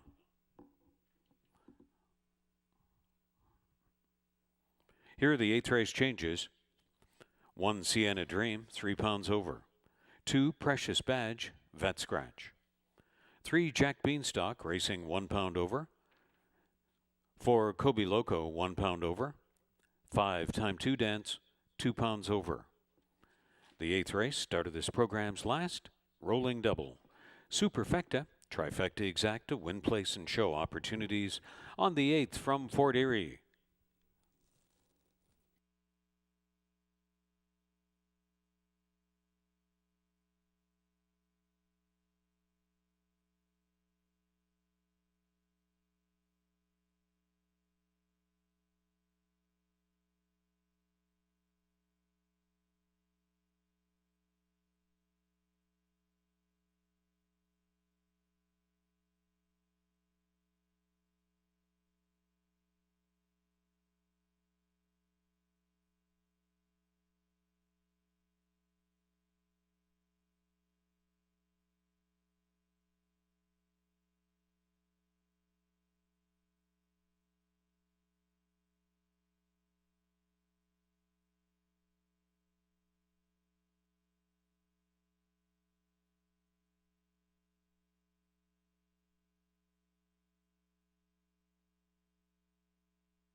Race 8's an allowance event for non-winners of 3 lifetime. My top pick is Scratch. That's the 2 Precious badge. So just kind of move down the list. My top pick will end up being the 3 Jack Beanstalk, who was second last time out at this level behind Dynamite Karma.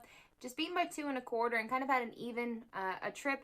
You know, showed speed at the beginning and then just kind of was no match and then was even from there on out, beaten by that, like I said, 2 1/4 lengths. But prior to that, took them gate to wire on August 25th to get that second lifetime win facing Allowance Company. It's really, this horse has actually turned out to be a pretty good claim. You know, they claimed him for $4,500 and now he can show that he's kind of hanging in these allowance levels. So to me, is enough to make him my top pick. Another one I'll use is the 6 Awesome Miner, who last time out was placed second via disqualification, was actually third, but moved up on the turf. That was going a mile. It was a tough group that day. Tried to take him gate to wire, but couldn't get the job done. Easy Weekend was the runner-up that was disqualified. That was enough to move this one up. And prior to that, has 2 dirt starts here, a second place finish, beaten by 7 lengths. Also was beaten by Dynamite Karma in that event.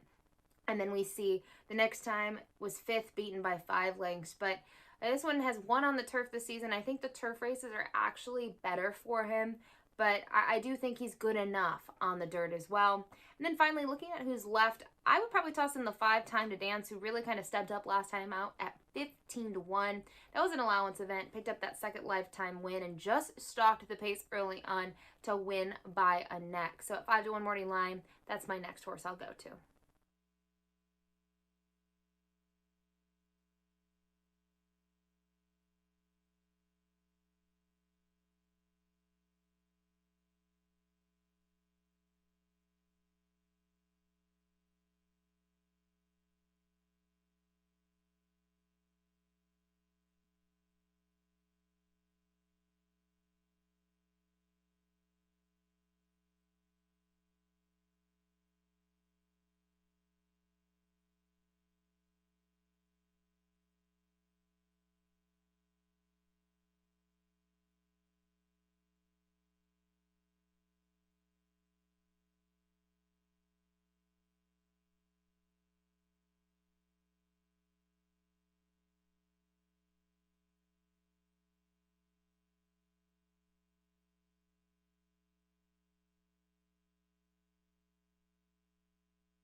Horses are in the walking ring for the 8th.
Riders up for the 8th.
Here's post parade for the Fort Erie 8th race. Sienna Dream is number 1, trained by Michael Cohen for Tony Sferrazza. In the irons, Kirk Johnson. 2 is Yvette Scratch. 3 is Jack Beanstalk, owned and trained by Des Maynard. Aboard is Chris Husbands.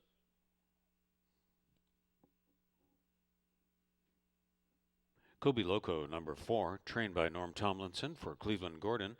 Hired to ride is Sunny Singh. Time to Dance, number 5, owned by Alan Osborne, trained by Gary Chidobiak. The rider is Mark Lee Buchanan.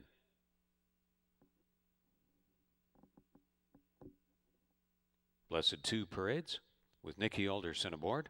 Joe Humber training for M&M Racing Stables.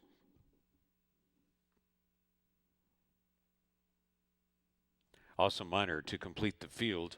Number 6 has Melanie Pinto up, trained by Mickey Neubauer for owner Charles Fipke. The allowance field for the 8th race to run 6 furlongs. On this event, Superfecta, final rolling double. With Trifecta Exacta win place and show wagers on the Fort Erie 8th.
Riders now instructed to take their horses back to the 6 furlong starting point in the chute.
Gate is taking position for the 8th.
Your attention, we have a late scratch, post-time scratch by the on-track veterinarian of number 7, Blessed 2.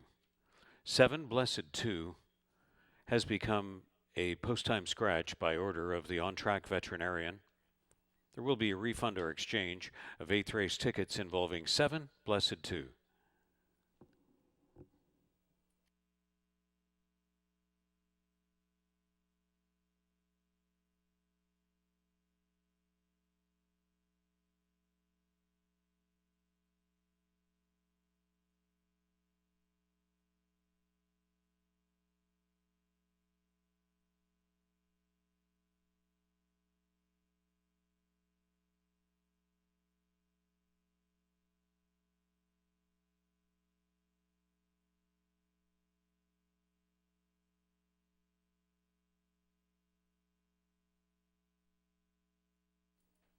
Rest of the field now stepping forward.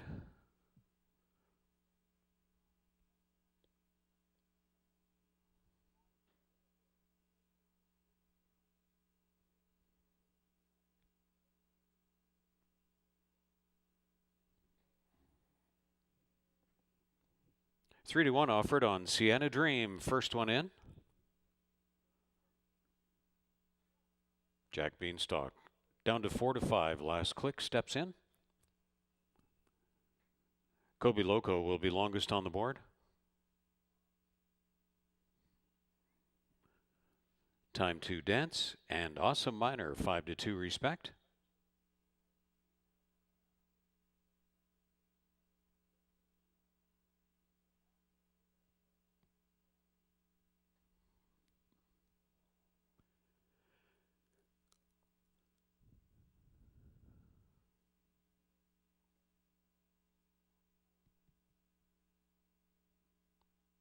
Awesome Miners goes in. Stand by for a start. Race 8 at the post.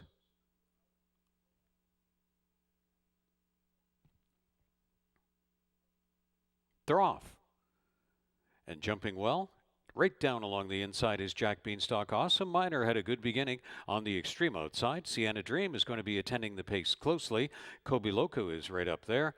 Now takes back to the inside, just in behind Time to Dance.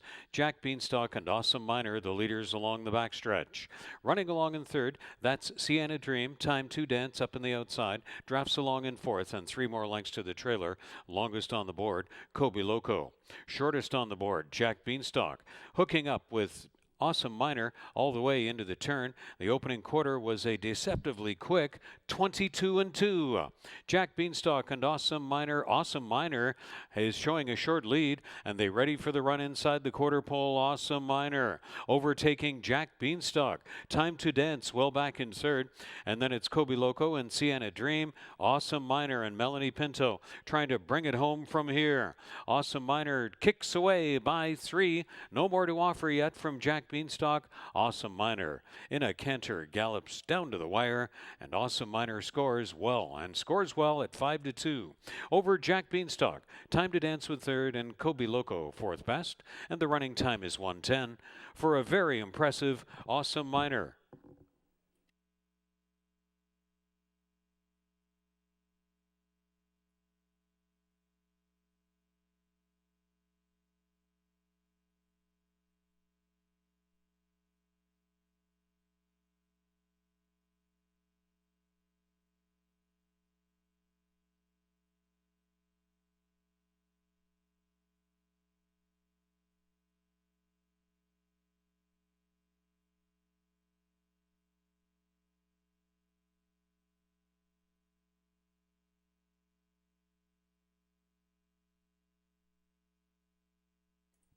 Six, 3, 5, and 4 posted from the 8th race. The times recap: 22-2, 4 furlongs in 45-1, and the 6 furlong running time is 1:10 flat. Awesome Miner.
There's Awesome Miner returning from the Fort Erie 8th race.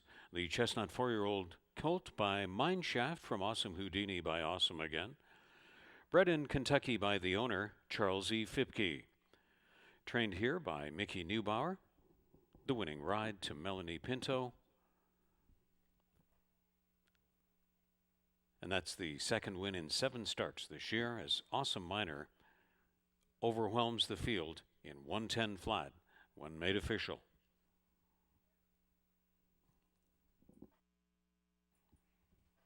Off at 5-2, 780 on the win ticket. Awesome Miner, 320 and 230. Jack Beanstalk, 220 and 210. Time to Dance, 260. The exact at 1240. The trifecta, 2540. The dollar superfecta, 635 and 4. $65.50. There was a consolation double because of the post-time scratch of 7 Blessed 2. That consolation 2-7 double, $10.30. The regular double of 2 and 6, $54.70. And the pick 3 ended on the 8th, $184 and a nickel.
Ninth race offers the jackpot high 5, and we have a carryover from yesterday, $2,550 in the jackpot high 5 carryover into this ninth race.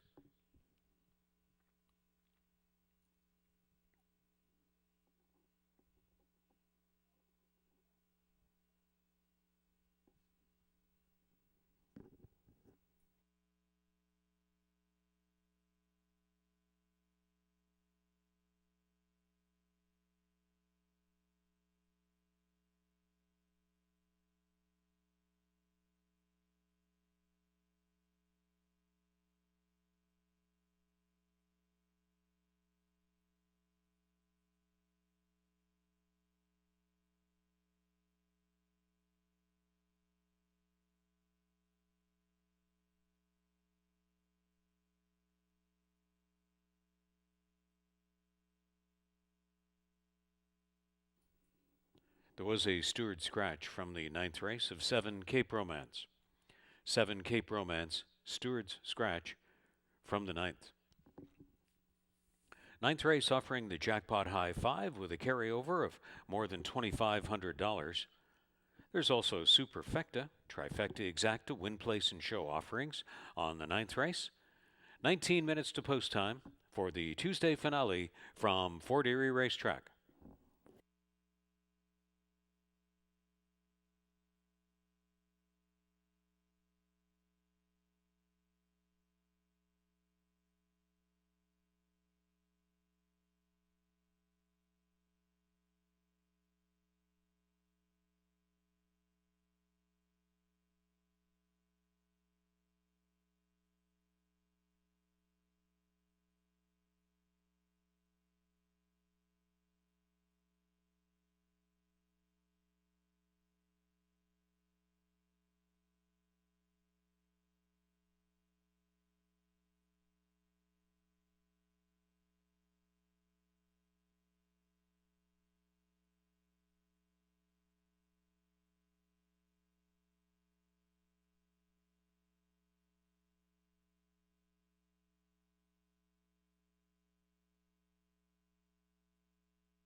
Race 9 closes out the card. It's a 6250 claiming event. Looking at the field, the number 3 Amnesty has 2 dirt starts under his belt, one which resulted in a second place finish.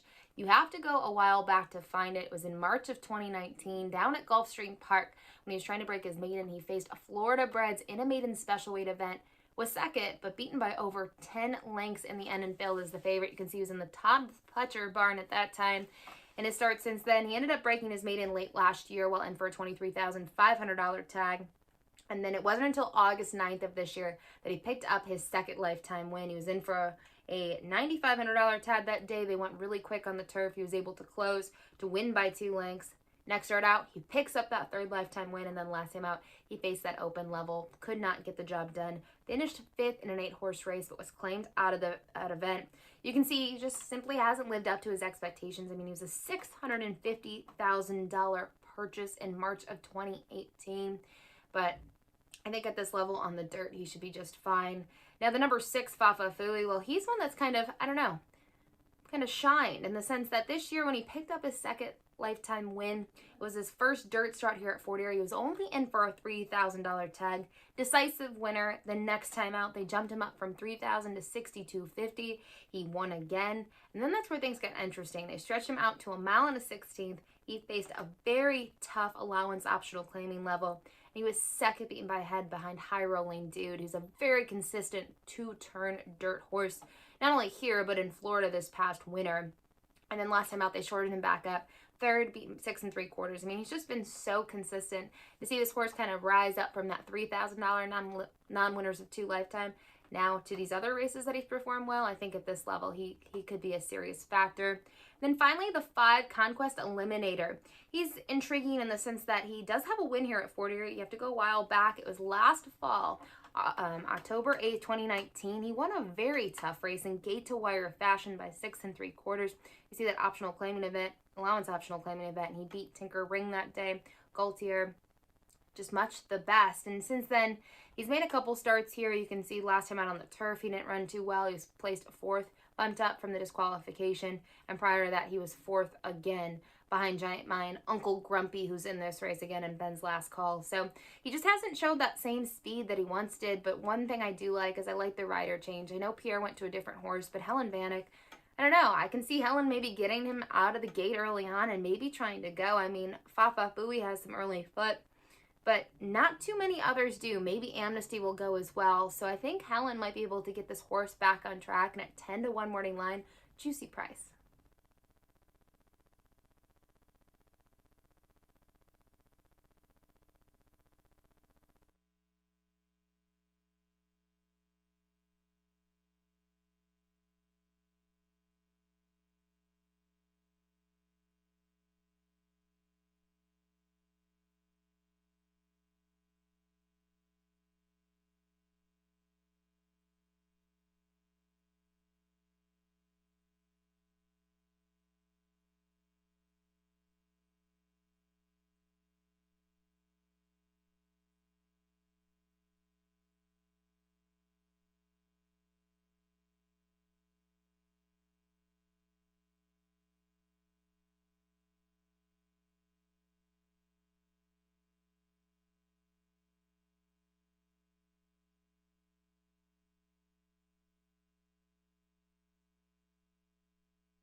Riders go up for the 9th race. They're on their way to the track.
Tinkering leading 9th race post parade in Fort Erie with Mark Lee Buchanan to ride, trained by Barrington Cito for Radcliffe Racing.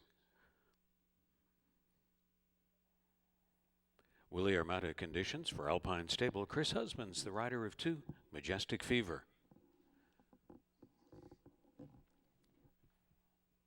Pierre Melhot partnering for Nancy and Robert Warner on 3, Amnesty.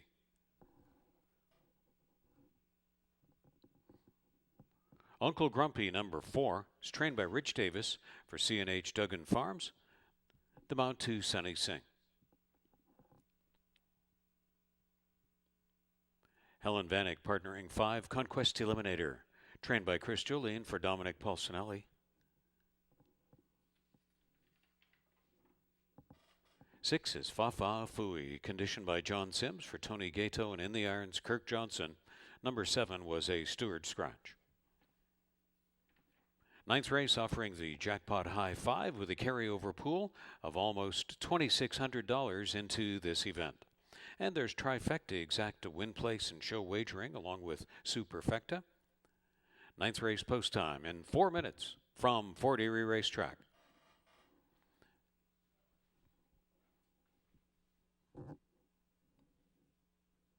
Again, a reminder, ladies and gentlemen, after this event, we have 2 programs remaining on the season next Monday and Tuesday.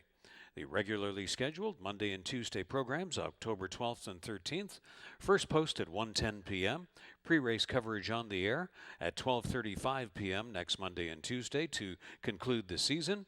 And be sure to check the website always at forterieracing.com.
The riders now under instruction to take their horses back to the gate at the 6.5 furlong starting point for the 9th race.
Readying to walk around now. Time running out for the Jackpot High Five, Superfecta, and all 9th race wagers.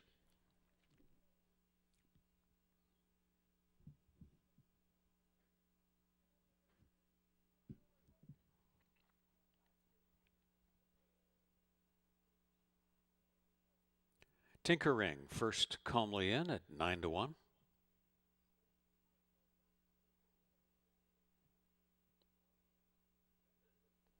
$9-2 in the wagering market on Chris Husbands and Majestic Fever.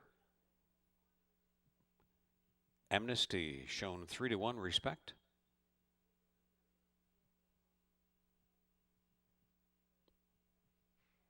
Mid-range price on Uncle Grumpy.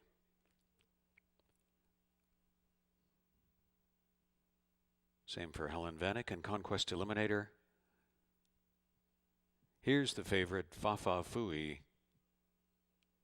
last in. Standing by for a start.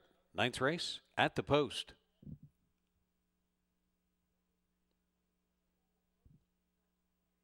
They're off.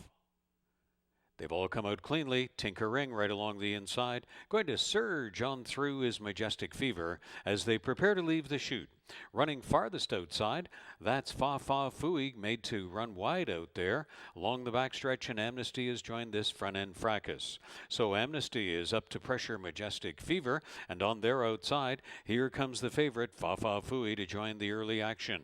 Then Conquest Eliminator is on the outside of Uncle Grumpy, and Tinkering has dropped back to be the trailer in the field. So it's Amnesty now crossing over.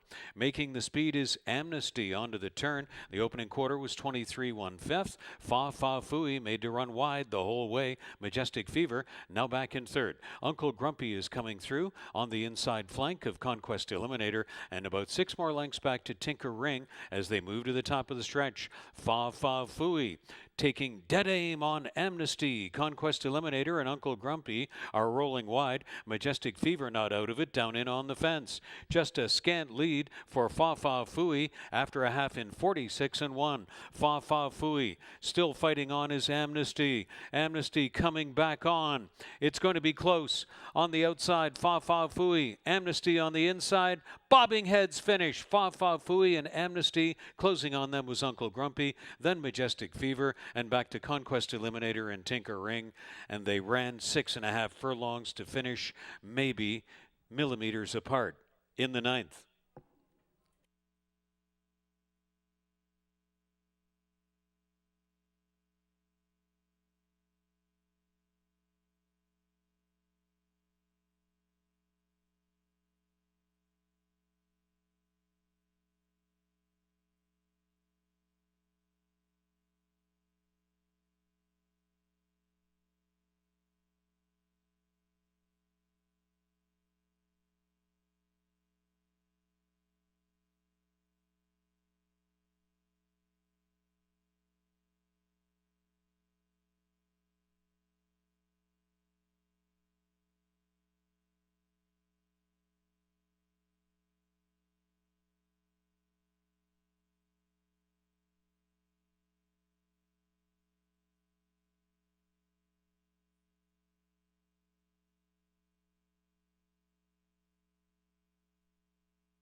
Unofficially posted first is 6, Fa Fa Fooey.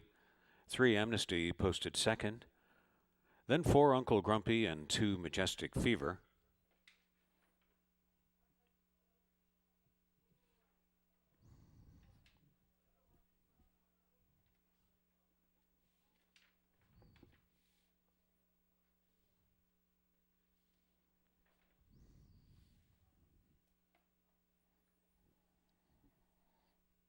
The unofficial jackpot high five is 63425. All results unofficial.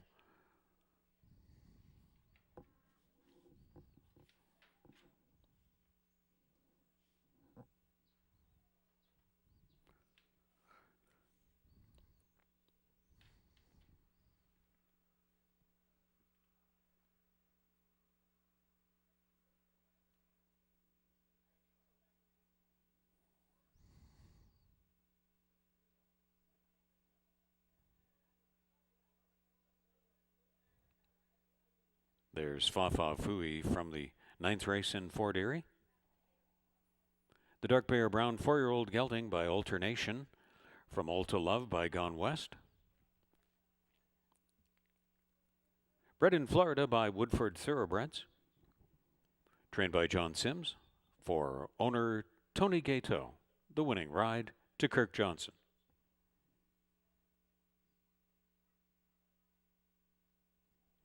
When made official, the third win in 12 starts this year. All 3 of those wins in the 2020 meet at Fort Erie Racetrack for Fa Fa Fooey. The jackpot high five comes back 63425 for $110.40. And we'll have a jackpot high five carryover of $4,526 to the last race next Monday, October 12th. Fa Fa Fooey is $5, $3.10, $2.30 across. Amnesty, $4.30 and $3.60. Uncle Grumpy, $4 to show. The exacta, $18.10. The trifecta, $94.10. The dollar superfecta, 6, 3, 4, and 2, $183.55. Rolling daily double, $15.80. The program's final, dollar pick 3, $57.40. The late $1 pick 4, $563.30. And this program's $1 pick 5 ticket, 5 out of 5, $2,837.45. And again, the jackpot high five carryover, more than $4,500 to the final race next Monday afternoon, October 12th.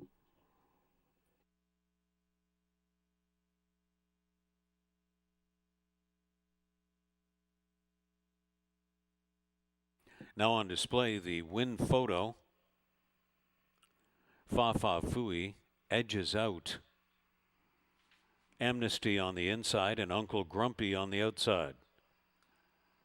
6 over 3 and 4 in the win photo, now on display from the Fort Erie 9th race.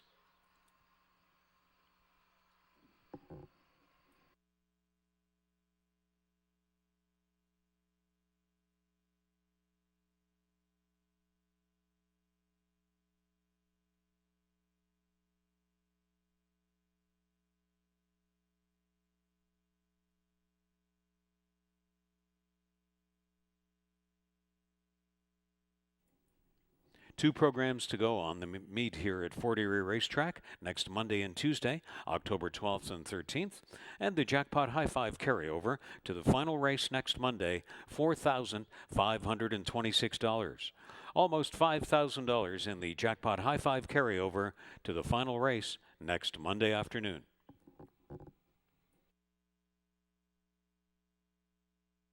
Two programs to go on the meet, October 12th and 13th.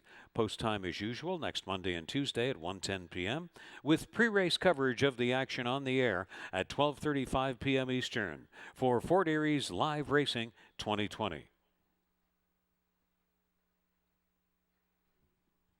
Become a member today, and you'll get $100 into your account when you bet $100 at hpibet.com. Membership also includes the HPI Bet Rewards program, the ability to watch 4 tracks at the same time. You can wager on almost 500 tracks around the world, and you can wager online or on site at any time. It's free to join. If you don't already have an account, check it out today. HPIBet.com. Our weekly highlights and replay show is every Thursday evening at 8 p.m. on Your TV Niagara. It's post time from Fort Erie Racetrack. Your TV Niagara is found at cable channel 700 in the entire Niagara region. Every Thursday evening at 8 p.m., you can relive the thrills of all the previous week's action. It's post time from Fort Erie Racetrack, only on Your TV Niagara, local cable channel 700, every Thursday at 8 p.m.